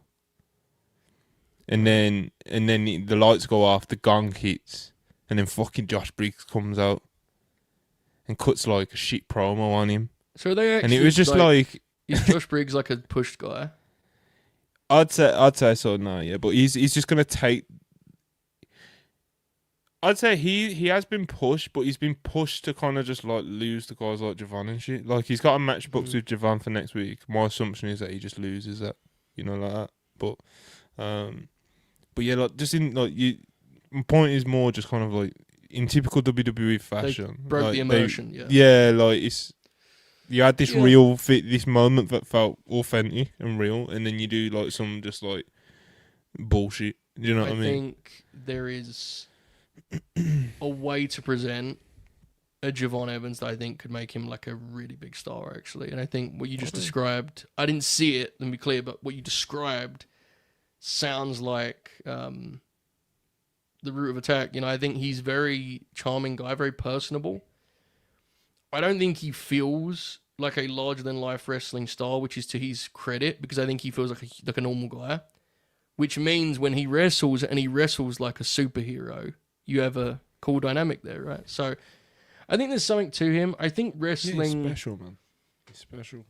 I think wrestling still struggles slightly with how to present guys that aren't like this Saturday night. I'm gonna, I think wrestling still struggle. Like I was talking about this recently on the Grin with we're talking about Lee Moriarty, and I was saying, I think there's a way to package and present Lee that I actually think he would get over. Like I think there'd be an audience that would really fucking like him, But I don't know if he's ever going to be like, grab the mic this weekend on Collision. You know what I'm saying? That's not who Lee is. You know? But he does have a cool way about him. He does, If you present him in the right way. Yeah. Remember, oh, fuck. No, I can't even talk about that. But, I know what you're talking about. Chris Statlander is another one. I know, yeah. Chris Statlander is another one who, like, I don't think they've figured out who Chris should be as a wrestling character, but there is something likable about Chris Statlander. You know what I'm saying? But you can't put your finger on like what it looks like as a wrestler. You hope the Stokely thing would bring, but it didn't quite. Sometimes it did. Chris, I think, is someone who's like, she's had a great run. Chris has done some great things, but it still feels like to me she's barely scratched the surface of what she could do. Hardly. Yeah, but it's like, what does it look like? How do you do it? And I think, I think, that's kind of, to me, that's the stuff that almost interests me more. Like, I think you can book Chris Statlander in matches and it's good wrestling. She's going to have good matches, and I'll happily watch them for the rest of time. But what interests me more is, like, how do you fucking give her that final push to become what we think she could be? How do you get Lee Moriarty to be a real player on TV? Those things are interesting. I think Javon, is simpler with him. I think it's pretty easy how you do that. But whether they do it or not is a different thing. Yeah, Javon, I agree. I think Javon's a special talent, but he's someone that I worry about even more so than Oba Femi, even though Oba Femi is like my number one guy, Yeah.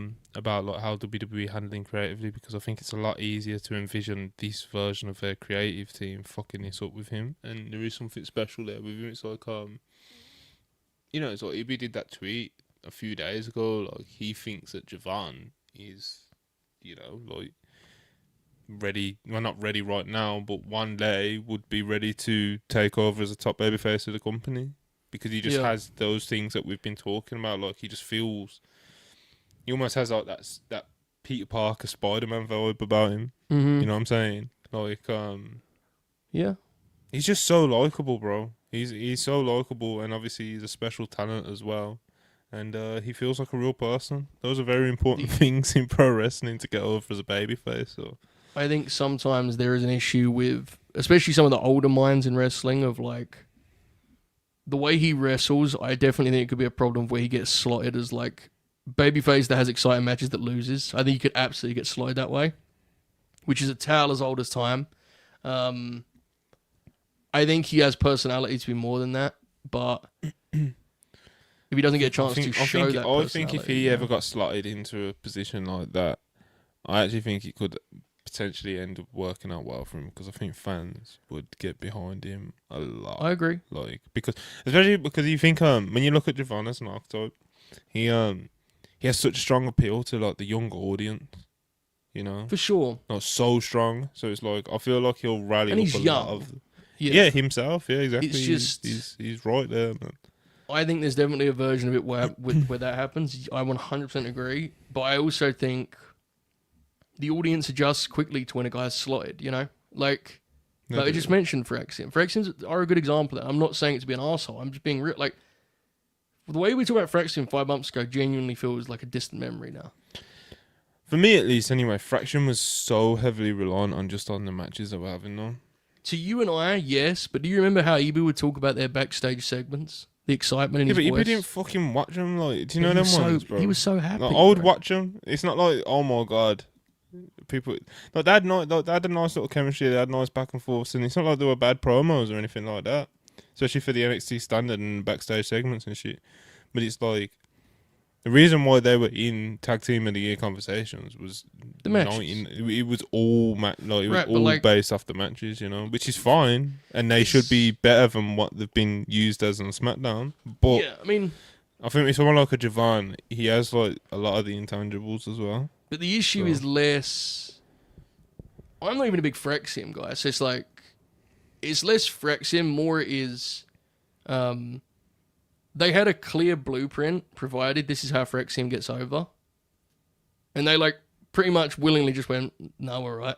That's why we're worried about these talents. Yeah, that's what's like, if that's the way you're going to do it, it kind of defeats the one positive of, because here's the thing, with NXT, there are a lot of negatives to it being such a like big production and it being on CW, because obviously really green wrestlers, that's pretty daunting, right? The biggest positive of NXT being a live show every week in 2 hours is you basically get a chance to like get full TV rhythms out of wrestlers. Like they had a full, this is how Phyrexium are used on TV. They have not used them that way.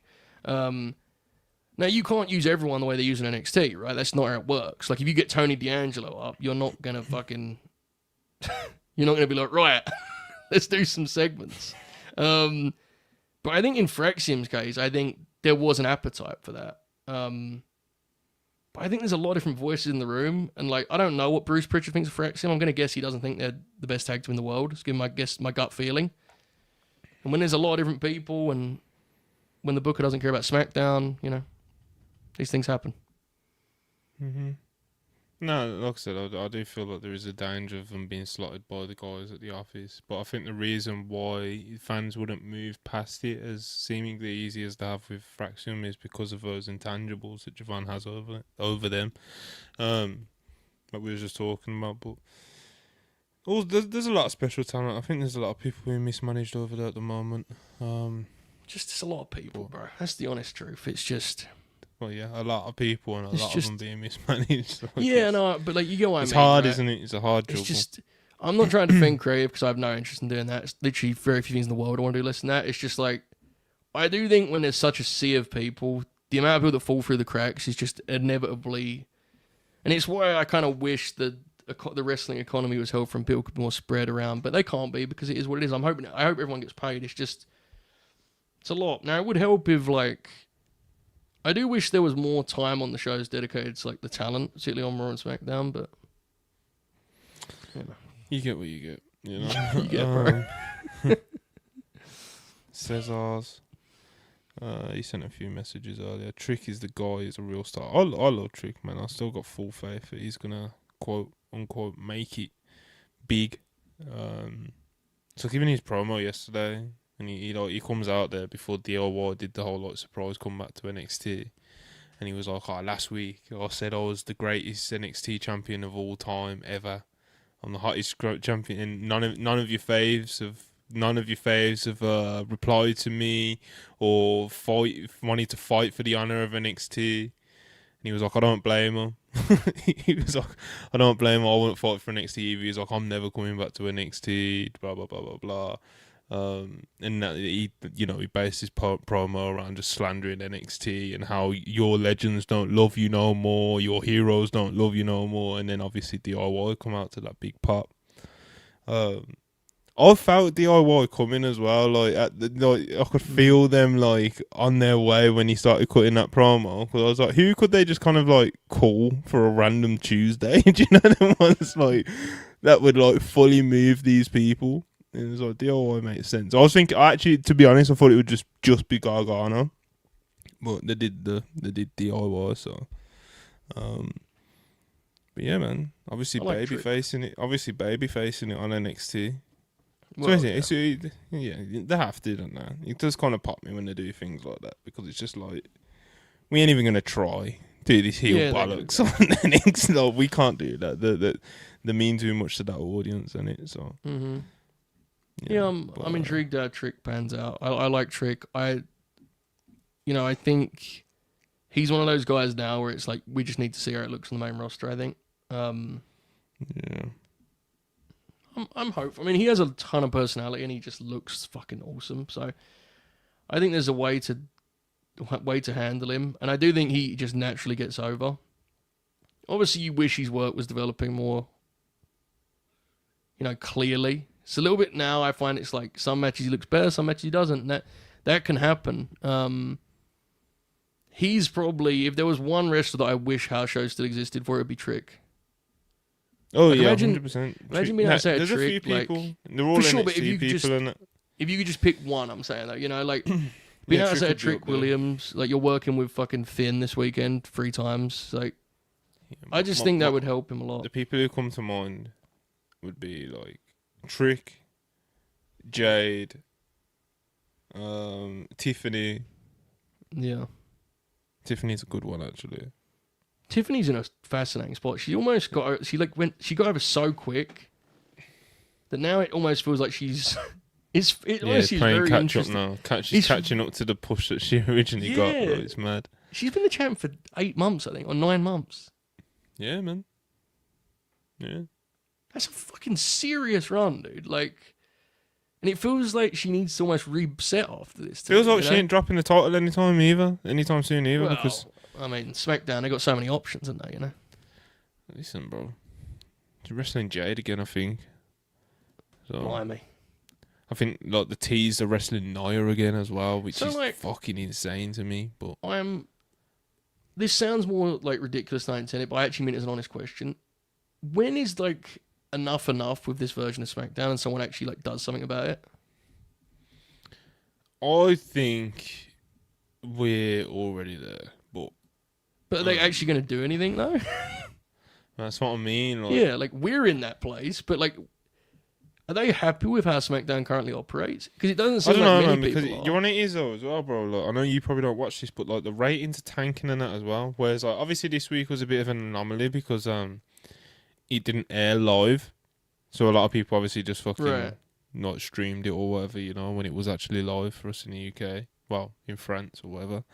But yeah, in general, it's like, you know, I can't imagine that they're very happy with this rating trends, and I can't really think of how many excuses they would give the current creative team for said drops in the ratings, because yeah, it's just kind of crazy at the moment. It's bizarre, isn't it? It's half the roster. Like, it's the way it's talked about. I find this whole topic fascinating. I drive the late night green audience fucking insane talking about this. I talk about it once a week, I think now. At times it's described like it's like ECW on Sci-Fi. It's like, Triple H he don't read book SmackDown. It's like, isn't that half of his roster that's on fucking the USA Network? Like, bro, this drives me mad. Yes. It's not just half his roster, isn't it? Technically, it's half his job. It's half his job. Like, why is he talked about this way? It's on the USA Network, bro. It ain't on fucking TNA Plus. Like, so I mean, some people, you don't really book it. So he is the head of creative, yeah. So even if he isn't fully booking the shows, it's on him to put the bookers in place to do a good job. So even if he wasn't booking Raw, it's like, say if he was like, yeah, still he's like overseeing the prospects. Yeah, that's what I'm saying. So it's like him not directly booking the matches and being the matchmaker on SmackDown, if that is the case, doesn't excuse him from the state of SmackDown, bro. Yes. Like, it doesn't. It just doesn't. Because he's got his boy, Road Dogg, booking it, doing a terrible job. You know them ones? Yeah, and, I find it like... It's baffling. It's talked about like he sort of... Like they take the keys away from him on Fridays or something. Like, I don't get what... SmackDown should be... It should still be a priority, dude. Like, fucking Cody Rhodes is on SmackDown. Yeah, that's the maddest thing. So a lot of Cena's run, a lot of the Cena run has been on SmackDown, and it's like you can tell some of the things are booked within a vacuum. Do you know what I'm saying? Yeah. Like the people that we're mentioning now, but it's just like the show like this is still the show that them men are on. So it's like, I don't know. It's very bad, bro. Because in theory, like, you should really be thinking. To me, anyway, I would try and think of it as. I think now is the best chance you've ever had to make Raw and SmackDown different, like stylistically, because one's a streaming show, has the 2.5 hour runtime. SmackDown's your traditional USA Network slot. They are very different shows, but they're not different shows for the reasons that they should. Like, it isn't a case of like the style was different. You know what I'm saying? It's just like one is not a good show, no one likes it. That is literally yeah. So like, I remember my theory when they were going to Netflix was I thought they should have gone heavy on star power and angles on Netflix. And I actually thought it was a perfect opportunity to return SmackDown to its old role of like the show that the wrestling fan fucks with, you know?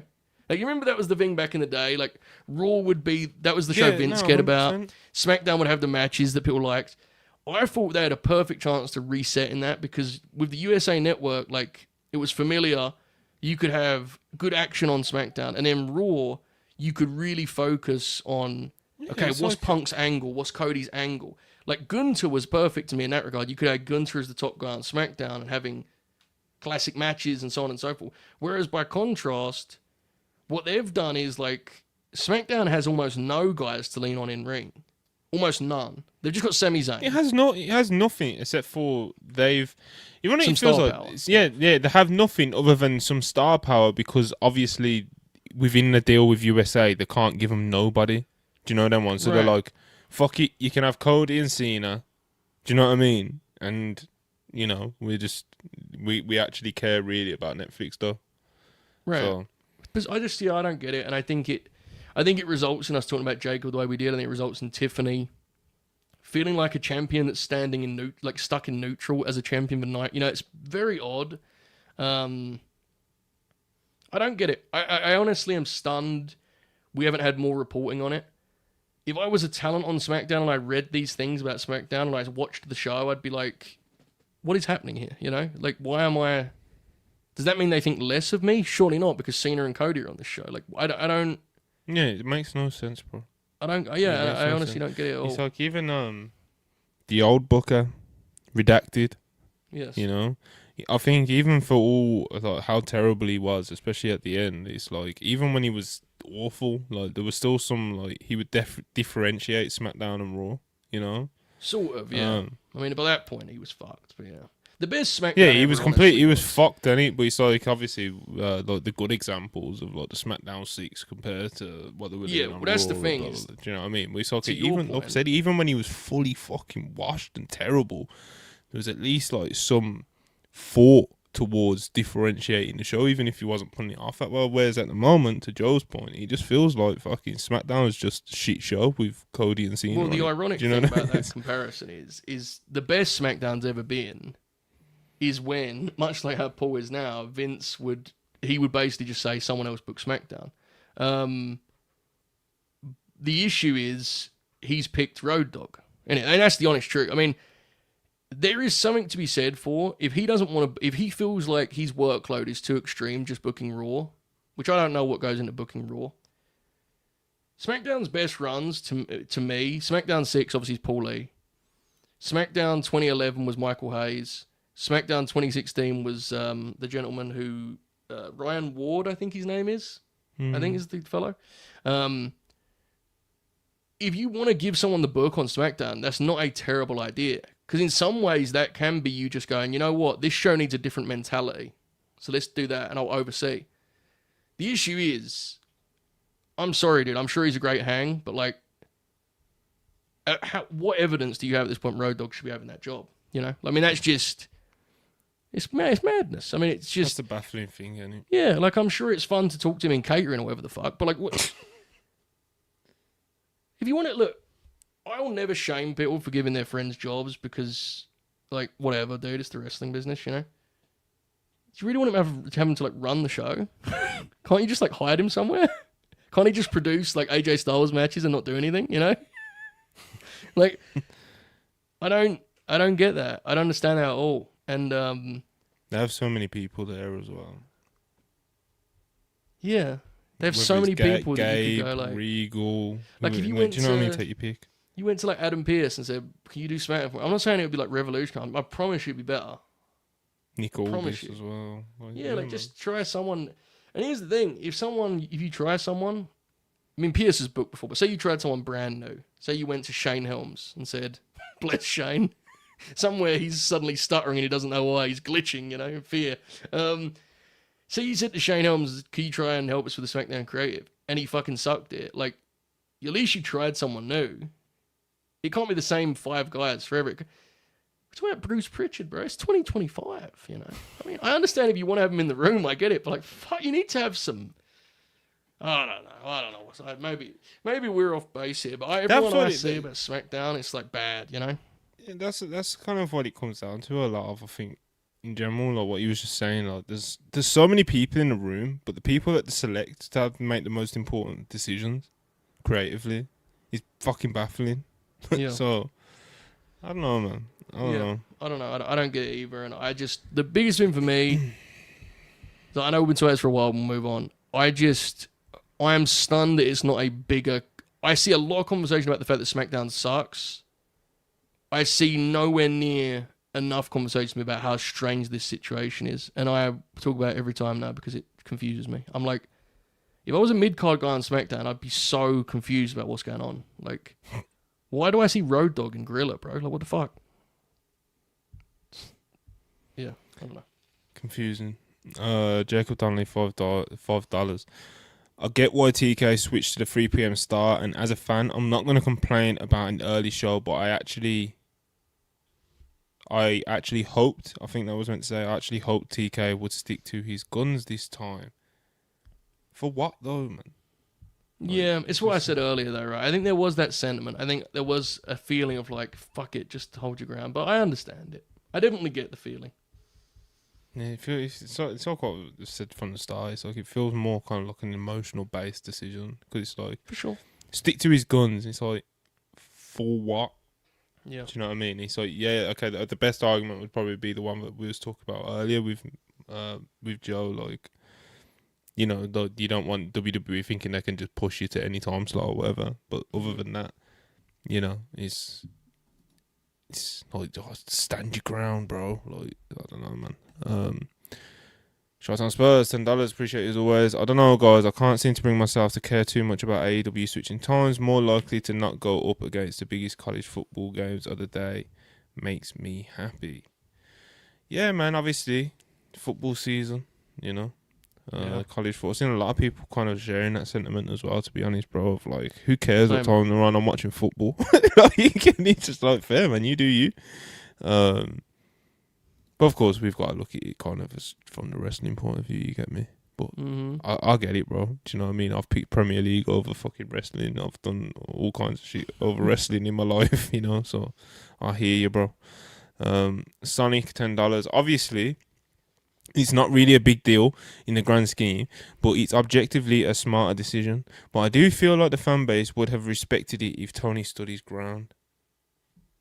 Yeah, well, I'm sure they would have, innit? But it's like less of those fans would have been fucking paying for the pay-per-view most likely. So it would have been again, interesting to see the another, number, wouldn't it? Yeah, it would have, but it could have also been catastrophic. You know them ones. Yeah. Like, say if it did like 80k. That's a lot of money. Yeah. I don't need to see that discourse either. Do you know them ones? So this little bit of discourse that we're gonna have now, yeah, is a lot more. It's less maddening to me than the potential discourse of AEW All Out drawing fucking 75k pay-per-view buys and the fucking discourse that come from that. Fucking, it's all to keep up, don't it? You know, it's always something in there.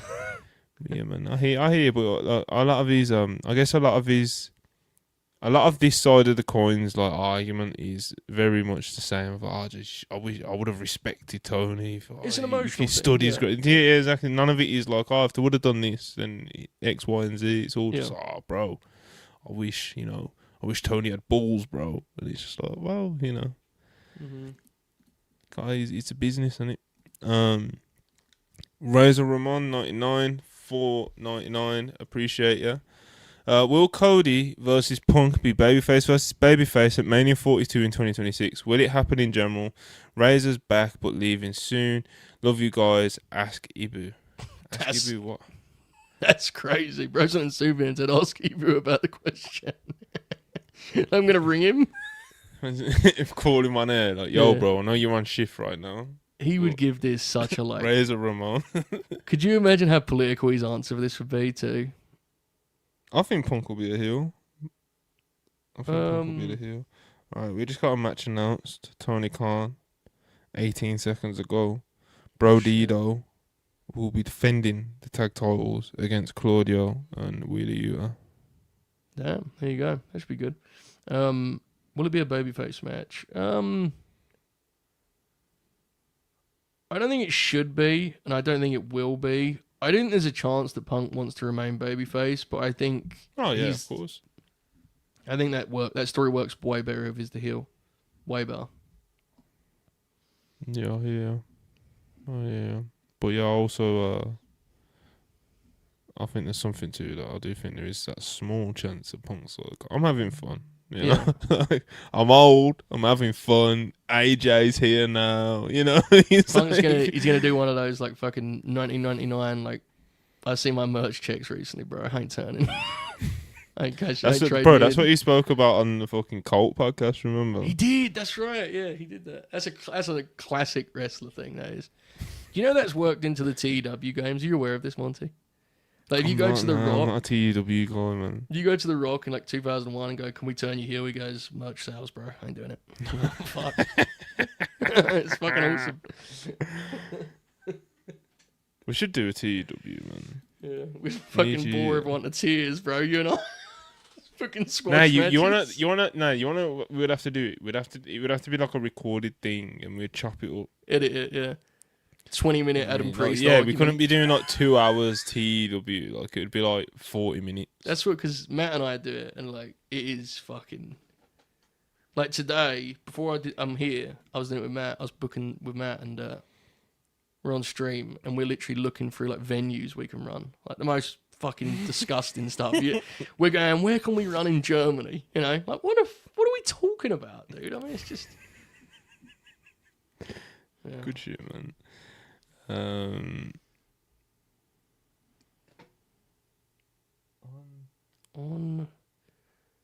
that, I don't know, bro, but appreciate your super chat with the 14s. Which superstars do you feel need a brand switch right now? Julia. Oh yeah, Julia's. That's a good answer. She has like almost no one she can work with on SmackDown. She needs particular matchmaking. She needs the Raw crew like desperately. There's no one for her to work with on SmackDown. In a way that's flattering, you know. So obviously there's matches you can do, but yeah, like I think that's the obvious one. She took out Mia Yim on Friday. It was a pretty decent angle. Yeah. But yeah, you can't like the pairing with Kiana James. Like I was willing to kind of just like give it a chance, you know. Like I wonder where they go with this, but it's just like it's as bad as like obviously it was always going to be. Like it just doesn't make sense. The visual was so weird as well. Like Kiana James come out for this match where she got like rolled up in 2 seconds by Mia Yim, and it's such a weird visual seeing like Kiana James accompanied by Julia. You know, like it's such a weird visual. So yeah, but then like I said, you know, Kiana James gets rolled up after a few seconds. Mia Yim wins, and then Julia attacks Mia Yim, and they do this big angle where she like stomps her head into the steps, and do you know what I mean? Like it was a cool little angle, but because she does have like an energy about her, innit? So I do think a brand switch for her. I think that's a strong answer, you know. Yeah, I mean we talked about this. It was a wobble, I think, months ago. Like her and Roxanne. You should have. I mean, obviously it's worked out for Roxanne. She has the Judgment Day thing, but Roxanne could absolutely work with all of the SmackDown crew much easier. It'd be much easier to just plug her in with Tiffany, Charlotte, Alexa, like whoever, you know. I don't know. It's a weird. That's another one of those weird ones where like I don't get how you reach the conclusion that's the roster for Julia, who clearly needs specific things to work. But like, yeah, I don't know, bro. Comment critical. $5 appreciated. Does AEW need a Super Generation army, aka young babyface group earmarked for the success in the future? I think our guy, I think Chriso tweeted about this like a week ago or something. He tweeted something along the lines of need a super babyface group, too much evil lurking right now. And he blew up, bro. We got like 5k likes. So people want a big babyface group. Maybe. So that's interesting. I think the future success thing you have to be careful about, purely not because the idea is not a good one. It's a good one in a vacuum, especially it's a great one. I think you have to be careful with the future success thing because I think our beloved Maxwell Jacob Friedman and the Pillars, I think, turned out to be quite the fiasco. So I think they might be careful going, these are the next, this is the next crew. But I think the idea is a good one. I would really like to see that as a vehicle for DG. I think DG's going to turn heel, but I actually think it would be cool if, like, instead they just went fully... he figured it out. Yeah, like, he's like, I'm not... Because, let's be honest, dude, the most overdone arc in wrestling is babyface is a great big fucking loser and turns to the dark side and loses less. Like, it's the most oldest story in, professional wrestling history. And it's fine, it works. But it would be cool if Dan Garcia was, like, an exception to that rule and said, no, I'm not going to turn heel. I need to figure this out for myself and get better. I'm going to bring guys along with me. That would be cool. So, yeah. Something like that. Yeah, I'm with you. Kale, 20 pesos. Appreciate you. Monty, any thoughts on the EOverse stuff? I appreciate that there's a certain level of effort being put into it. Above all else, to be honest, like they're actually trying to give it some emotional depth. They're trying to make it, they're weaving all these different people together. Like on Raw, Asuka was in like 3 different segments, had a match as well, won a match. She's interacting with Rhea. Obviously, Io's caught in the middle. Then on the Kabuki Warriors side, it's like Io's also caught in the middle of... No, Kairi's also kind of caught in the middle of Asuka and Io. Like, do you know what I mean? Like, it seems like there's a good level of thought put into it. And, of course, the talent involved are all great. You know what I mean? Like, Asuka and Kairi, they can do this TV shit fucking with their eyes closed. Io's literally like a Wrestler of the Year candidate, and Rhea Ripley is like one of the biggest stars on the fucking planet. So it's just like, it just works, man. And people are fucking with it, bro. People are along for every little detail. People are doing people are shipping Io and Rhea on the timeline, like. So it's people are enjoying it and getting into it, man. Have you seen much of this, Joe? Only clips. Io, Rhea. It's good. It's good. It looks very refreshing in terms of the individual personalities, and yeah, it looks good. I have not seen it closely enough to comment on it beyond that, but it looks good, and I'm glad to see it's connecting. There's a Ramon 99 999. Appreciate you. How will Triple H book Punk versus Seth for Mania? I don't think so. Babyface Punk and Cody could work for the WrestleMania main event. No heel turn, just blood and great promos. Tell Ibu. And Oba should win on Raw after Mania. Well, I'm meant to just like screenshot these and send them to Ibu and be like, "What you got, bro?" Like, tell Ibu he's crazy. Punk and Seth can't be the Mania match, right? No, I don't think it is. That would be excessive even for this. I mean, this has gotten like, even that would feel too far even for this, Like, Jesus. Can you believe they're still fighting? Someone said, "Have you called Ibu yet?" Like, no, bro, he's at work, man. I think if I rung Ibu and was like, "Bro, are they running Punk and Seth at Mania?" He would legitimately think there was something wrong with me. But like, "You good? Are you okay?" Just me, manic cool with it. Why don't you just do it? Well, I know it would go very poorly, because I put him on loudspeaker and he'd say something outrageous. He'd go, "No, bro, they're working at Night of Champions." I go, "Oh, shit," and put my phone down. It'd be a really bad idea, actually, but funny. So I understand you asking. But I'll tell him, bro. I'll tell him. But I don't think they're running the match. We agree Babyface, Punk, and Cody could work. We think it'd be better with Punk as a heel. And we agree that Oba should win on Raw after Mania. Thank you, Rezra, man.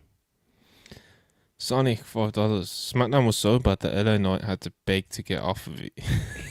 Does that not ring alarm bells to these people? Yeah. I think LA I love Knight's LA Knight, man. He's a bit of a throwback, I sense, in the way he conducts himself. That's why, just my feeling, just observing from afar, I get the sense that he is a little more outgoing with his opinions on things than some of his peers. You get that same sense?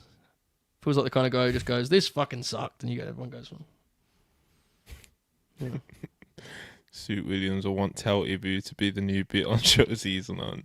It's like, bro, it feels like it's not even a bit. I'm gonna DM him. I'm gonna just DM him cold. "Hey, bro." see what this goes. Maybe he'll get back to me.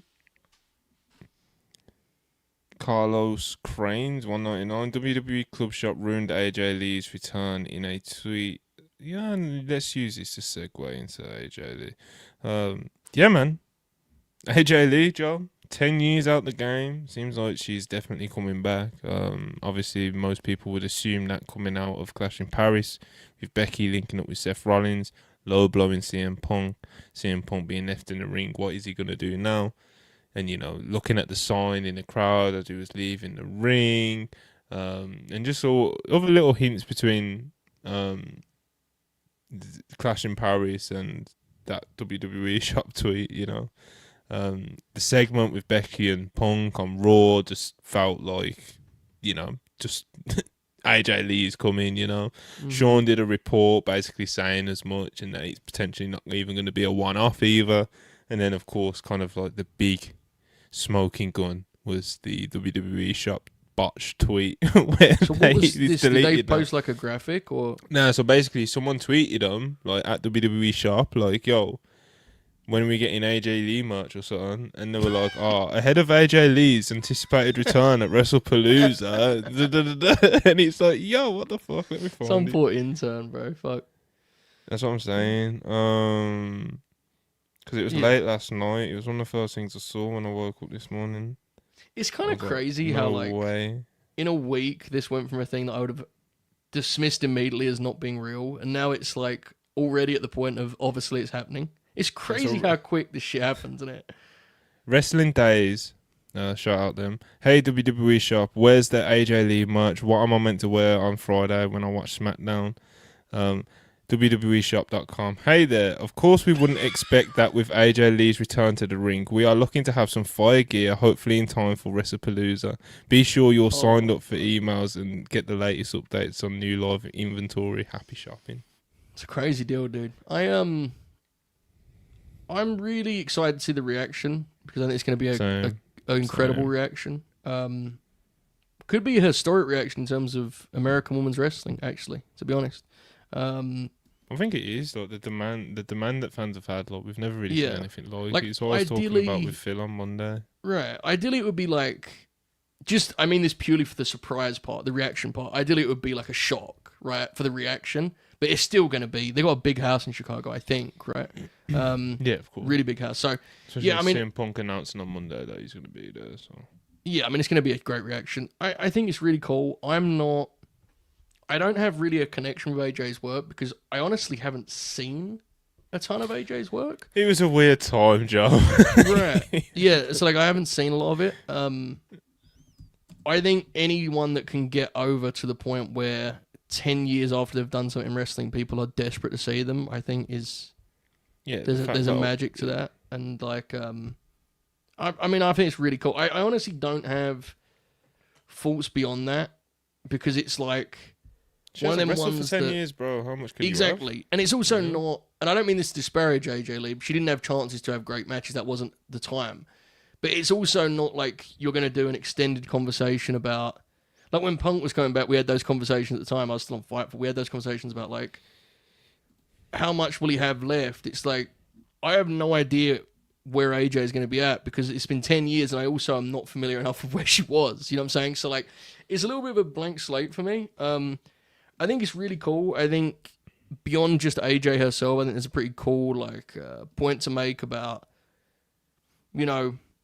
following the conversation, especially coming out of WrestleMania about the way that we kind of so rapidly age and accelerate the aging of women's wrestlers and how much of we highlight the age of women's wrestlers. I think it's really cool the idea that we can have a comeback like this. And I hope it means that everyone's careers are extended. Now, I know that AJ is not actually, I don't think AJ's 40. I think she got out really young, right? But I hope that kind of has an impact moving forward. I think she probably is going to make a lot of money, and I think she's going to have a really good time. And I'm happy for her, dude. I mean, good on her. I think it'll be and for the people that really, for the people that have been waiting for this, good for those fans because I think it's, whenever you get those moments, they're one-time situations. It's a unique circumstance that creates something like this, right? Like most wrestlers that are going to get over at a big level are not going to be gone for 10 years. So when you have these opportunities to do something, as we saw with Punk, it's a magical thing. So I'm very happy for her fans, and I'm happy for her. Hopefully it's a really cool deal. Yeah, man. Like you said, even not being super familiar with the work, like you just said, it's again, you was kind of on the money. It's not like she had the opportunity. She was around at a weird time. Yeah. And it's funny because, like, similar to Punk, people have kind of like been attached to the idea of her because of how she stood out in a time where she was working in kind of like a bankrupt division, you know. So she would have like these little shining lights, you know, whether it would be like, you know, a promo on the Bellas or a match with Natty or something. Do you know what I mean? And it would be like a 5-minute match, like, or whatever. Yeah. Or, you know, she would show some promise with like fucking Caitlyn. Yeah, I So, heard the you know Caitlyn what I mean? stuff was good. Yeah, So, but she had a lot of TV time as a character. I think is what she got over, right? As a yes, personality, yes, and yes. it seems like she was really important for a lot of people's fandoms. Like that's what I've gathered from the last week of. I mean, I've seen a lot of people saying that she was their first favorite wrestler. It's fucking cool, dude. I mean, and I'm sure obviously it's I'm sure it's a special occasion, and she's going to be in there with Punk. I mean, it will be a really neat deal, and I'll be completely honest. There are very few wrestling returns or comebacks that I presume are never going to happen. This actually was one of them. I honestly didn't. I remember when people talk about her in the Rumble, and I remember just being like, this shit ain't going to happen, dude. Like, I just didn't see it this one. So, something be said for that too. Pretty awesome. Yeah, man, it's just cool. And like you said, like the main thing, kind of, I'm just looking forward to seeing the reaction of like. Yeah. But again, because I don't think you can say this enough. Like, this has never happened with a women's wrestler before, bro. Ever. Yeah, 10 to years be out is for crazy. 10 years, you know, and to still have, like, because that demand has always, it's not like they're just bringing it back and it's going to be a surprise and people will fuck with it. It's like, people want this, you know? Yes. It's been bubbling the whole time, not like CM Punk was, you know? It's not like people are chanting AJ Lee or, you know, light up or what, do you know what I mean? Like, it's not like, it's not like that, but there has always been interest and at least a bubbling of demand for AJ Lee to come back, even if it was just a Rumble appearance, even if it was just a one-off or whatever. So for her to kind of have that motion still after 10 years out of the game, yeah, I mean, it's cool to see. 10-year comebacks are not. I mean, that's just a crazy thing, regardless of, you know, like women's wrestling, men's wrestling, like, is a bonkers thing, right? I mean, it's very unique, and obviously, it's not. It doesn't live in a vacuum because I think it goes without saying that the AJ talk accelerated when Punk came back because that felt like a natural bridge had been built. But to your point, but to your point, you know, AJ Lee's fan base, this isn't like she's a +1 in this at all. You're right. They've been wanting to see AJ Lee back for a long time. It's been a big, you know, what ifs thing for a long time, and hopefully she can, you know, go out there and obviously enjoy it, but hopefully she can just kind of get back in it's a really hard thing. I think, to be honest, I think Punk did, you know, whatever anyone thinks of CM Punk, I think what he did in his comeback I thought was actually like, I don't know if he actually gets enough credit for how good he was upon returning to the ring, to be honest. Of course he doesn't. He was fucking almost immediately very good, I thought. It's hard, man, because it's one thing, missing 10 years, Punk missed, what, 7, right? 7 years? Missing that amount of time and getting back is hard. Doing it in a major match in front of 20,000 people is like... But the tag should help, and hopefully she can pick her spots and then take it slow and see what she wants to do beyond that. But whatever she wants to do, man. Good on her. Pretty cool. Yeah, I guess like the biggest difference between her and Punk, outside of the things you've already mentioned, is like the age thing as well, man. It's like... I don't actually think AJ is 40 yet. Yeah, the chances she's 38, so yeah. Oh, okay. Yeah. Yeah, so... And I think one thing as well with AJ, obviously, like, with you being less familiar with her work, she's always kind of, even, like, again, like, dark times, but she was good with what she had, and she has a good mind for it, you know? So I do lean on some optimism without being, like, naive about it, you know? Right. So, yeah, man, we'll see. But yeah, shout out AJ Lee, man. Punk, Becky, Seth, I think people are excited to see this shit, man. So, yeah, man. GMB, what would HBK booking SmackDown look like? Better than what it is now, and you guys know how lowly I think of Shawn Michaels as a booker. So, that's how bad Road Dogg and them are doing. But yeah, I think Shawn would do a significant... Like, say SmackDown's a 3 out of 10 now, being generous. I think Shawn could bring it up to, like, a 5. You know? Maybe a 6. Maybe a 6. It's like those, the managers we have in English football that just like the rotation, like Kerbishley, fuckers like that. Like, Pardew. Get Pardew in. Big Sam in. Oh, man. Yeah, I do wish there was a bit more movement like there is in the Premier League with managers putting wrestling with bookers. I feel like there's less movement even compared to wrestling standards. It feels like there's just been less movement with bookers over the past few years. But yeah, I do think HBK would be doing a better job with SD at the moment. Showtime Spurs, $5. Appreciate it as always. Julia's in the wrong company. We should be getting Aminata matches right now. Very fair point, I think. Fair to make that assumption, But yeah, man. Hopefully, Julia, it kind of falls into place for her because she is a special talent, man. Like there's definitely a strong asset there. She's very marketable, I think. And I do think she's a very good wrestler. So, as like an all rounder. Anyway, Go Birds XTL $4.99. Appreciate it as always. Tony was asked if he was a man or a mouse, and he squeaked. Come on, man. Come on, man.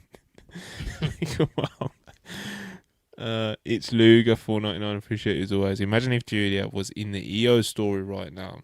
Put all the Joshis together criticism wouldn't matter to me in this case. It would just be so money. I mean, yeah, there's definitely something to it. When I was even saying earlier about like Judy would be better on Raw, it's like that's part of the cast that we think she'd be better with. You know what I mean? So the matchmaking, dude, so much more natural. That's just like, and again, that is not hindsight, is it? We talked about that then. Like it's I don't get stuff like that. I know you've seen this. What do you think of Hold on, we got a super chat actually for that. Yeah. Showtime Spurs $2. Neil Warnock would keep SmackDown up. See, there you go. That's perfect. Yeah, that's good shit, bro. All right, Dwayne Johnson's Oscar campaign. Oh yeah. The 15 minutes standing ovation, the tears, the slimming down, the outfits, interviews. Give me your thoughts, Joe. I think he's definitely getting. I actually am pretty confident he's getting nominated. I do not think he'll win. Nominated, bro. I think he's gonna shit himself. I think he's gonna shit house his way to winning that thing, bro. I think you were right the first time. I think he might shit himself. I don't think he's gonna shit house his way to win. I don't know, man. You believe in the academy too much. They can't get worked. It's not that. I think the film will get. I think it will get positive. I'm talking about when it gets, wide release, theatrical release. I think it will get positive reviews, but I do not think it will be. Like when Bradley Cooper did Maestro, that film was pretty divisive among viewers. Critics liked it, and people went, he was good in it, and he got a nomination where you sort of went, you got to give it to him. I mean, look at how many prosthetics he's wearing. Bless him, I think Dwayne will get one of them sort of. They'll go, good on you, Dwayne. Here's a nomination. I think he'll do every interview possible to try and win it. I just don't. I don't see it. I just don't see it. I think he might work the people, bro. He's got to build up more gradually, dude. You can't go from fucking Red 1 to winning. You got to go get a nomination, work with Scorsese. Couple more years, we can make something happen here. Just take time. Take it time. Now, by the time the Oscar Awards comes around, he would have already have appeared in a couple more films like this. I don't know if they're. When's the Scorsese thing coming out? I don't think it's coming out because it's February, right? Isn't it? It won't be out before then. I don't think. Okay. Has he filmed that yet? I don't know. Yeah, I'm not sure. I will say I'm really excited for the film. I think he's gonna do it.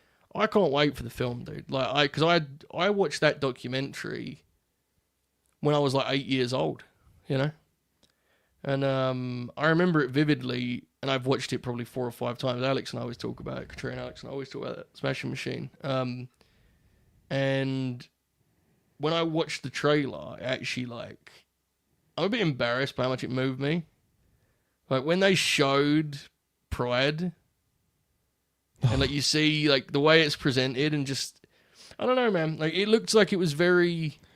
I was talking. Alex and I were talking about this last night. Like, there are scenes. I don't know if you've seen the documentary, but there are scenes in the trailer that are like literally directly lifted. Which I'm not saying it's a bad thing. I'm just saying it's like you can tell they're being pretty fucking.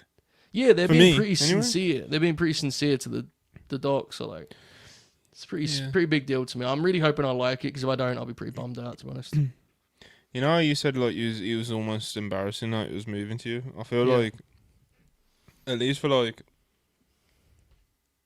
us, like Alex Contrarian people, you know what I mean? Like, because I do think that the film will be very moving. Based off just knowing the story and knowing that it's an A24, and do you know what I mean? They're going all out with it, and it's just, you know, then even just little things that you've just mentioned as well. It's like. It's gonna be one of them things where it's like, how is Dwayne the Rock Johnson doing this? Do you know them? Like, how am I emotional at a Dwayne film? Like, I'm actually not that surprised in the sense that I actually do think Dwayne has like talent for acting and has always had talent for acting. And I think you go back 20 years, you'll see examples of that. He just got into his comfort zone of being like the 2010s action movie guy, right? And I think now he's realised that probably is over. Not even just the comfort zone, is it? It's it was an extreme... Yeah, but it was like, fuck it, dude. I don't want to relitigate yesterday, but Jesus wept. He wore like the same outfit in like 5 films. I mean, it was outrageous. No, literally. But it's like, at that point, it was when he was the highest paid guy in Hollywood. Yes. So it's so weird, isn't it, to like kind of talk around. And I think because of his background, I think people have kind of, you know, God forbid we do a deep dive on Dwayne's film career, but I think it got to a point where people were comparing him to like Cena and Dave, and they're acting like he had no talent for it all. And it's like, I absolutely think he has talent for it. I just think he's got very comfortable doing, you know, doing the films he makes. And like anyone would if they were getting paid his money, innit? So right, exactly. It's just funny. I think I think it will. My gut feeling is I think it'll be a good to very good film with great performances. I think whenever you are as married to source material as it looks like this is, like there will be elements of it that probably appeal to you and I more than like my whole family's going to go, because hilariously that comes out the day of my mum's birthday, and she was like, "Do you think it'd be a good idea to see the Smashing Machine?" And I like in my internal dialogue, I was like, "No," but also. Yes, a great idea. Excellent idea. Let's go to the Smashing Machine.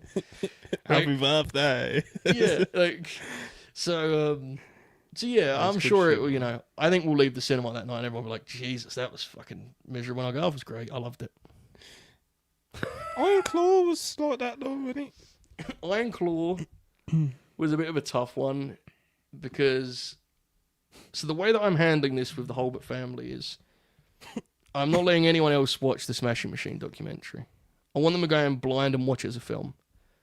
The issue the Holbert family had with the Iron Claw, we all went to that as a unit. Group attack. They knew too much. They knew too much, bro. And like, I was ready for the changes the film made because I was aware. Because if you're like in this deep, you knew they took out, you know, the brother and they did I think we might have had a conversation about this. I don't even know if it was on the air. We did, bro. We did an air when the trailer dropped. I knew going in that it wasn't going to. Yeah. So it was just like I approached it like that. So like the way I received it was like I loved it. Do you know what I mean? Because I wasn't like, oh, they forgot about this brother and that person and this thing that actually happened and the timing of Kerry's death was weird. Do you know what I mean? All these things. Kerry's crash, sorry, because the timing of that was really weird in the film. It was. They make it seem like he wins the NWA title, gets on his bike and crashes. It's like that's not how it happened. Right, and like I remember walking out there, and like my family was kind of disappointed by the film because it was too extreme to change, and I kind of wish they just didn't know the story. Yeah, and then they could have watched it after. But the other thing we're in the weeds now. The other thing with the Iron Claw is like. I think anyone who knows that story knew it would be a motion picture eventually because it's such an insane story. And I had a particular vision of how, like, to me, the potential of Fritz as an on-screen, as a character in a movie is like... Because I think that bloke is just... I can't even wrap my head around him. You know, like the way he lived. I find him to be... And I mean this for almost all negatives, but like, I genuinely think he's such an interesting person in wrestling history. The things that he just like watched, happen. You know, I just can't even wrap my head around it. And I thought he was good in the film. But I thought the actor was great. I didn't think as a character he got nearly the focus he could have. I thought they really struggled to fill it because there's so much to get in that runtime, right?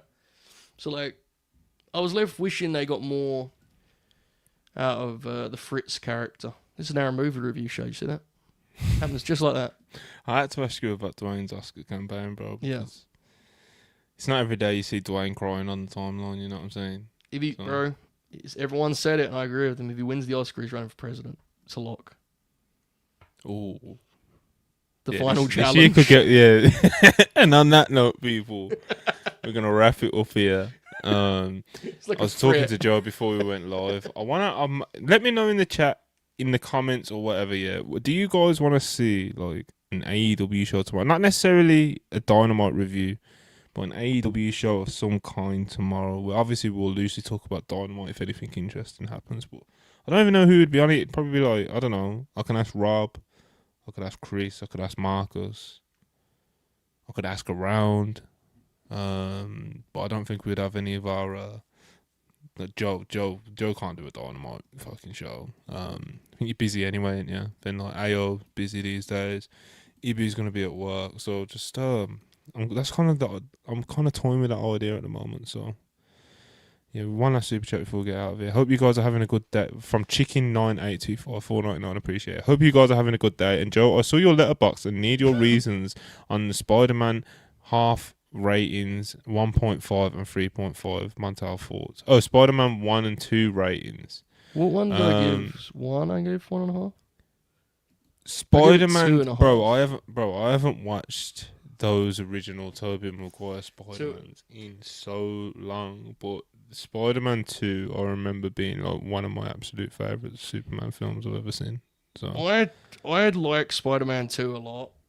I think Spider-Man 1 has aged dramatically. I gave it 2.5. Super Chat's been a bit extreme. Take it easy. Put the guns down. I think it's aged pretty badly, the first one, to be completely honest. I love Willem Dafoe. Which one's the first one?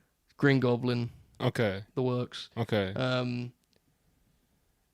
I just think I think the way that they approach that film has become... I really struggle with it 20 years later, I gotta be honest. But the second one I think is very good.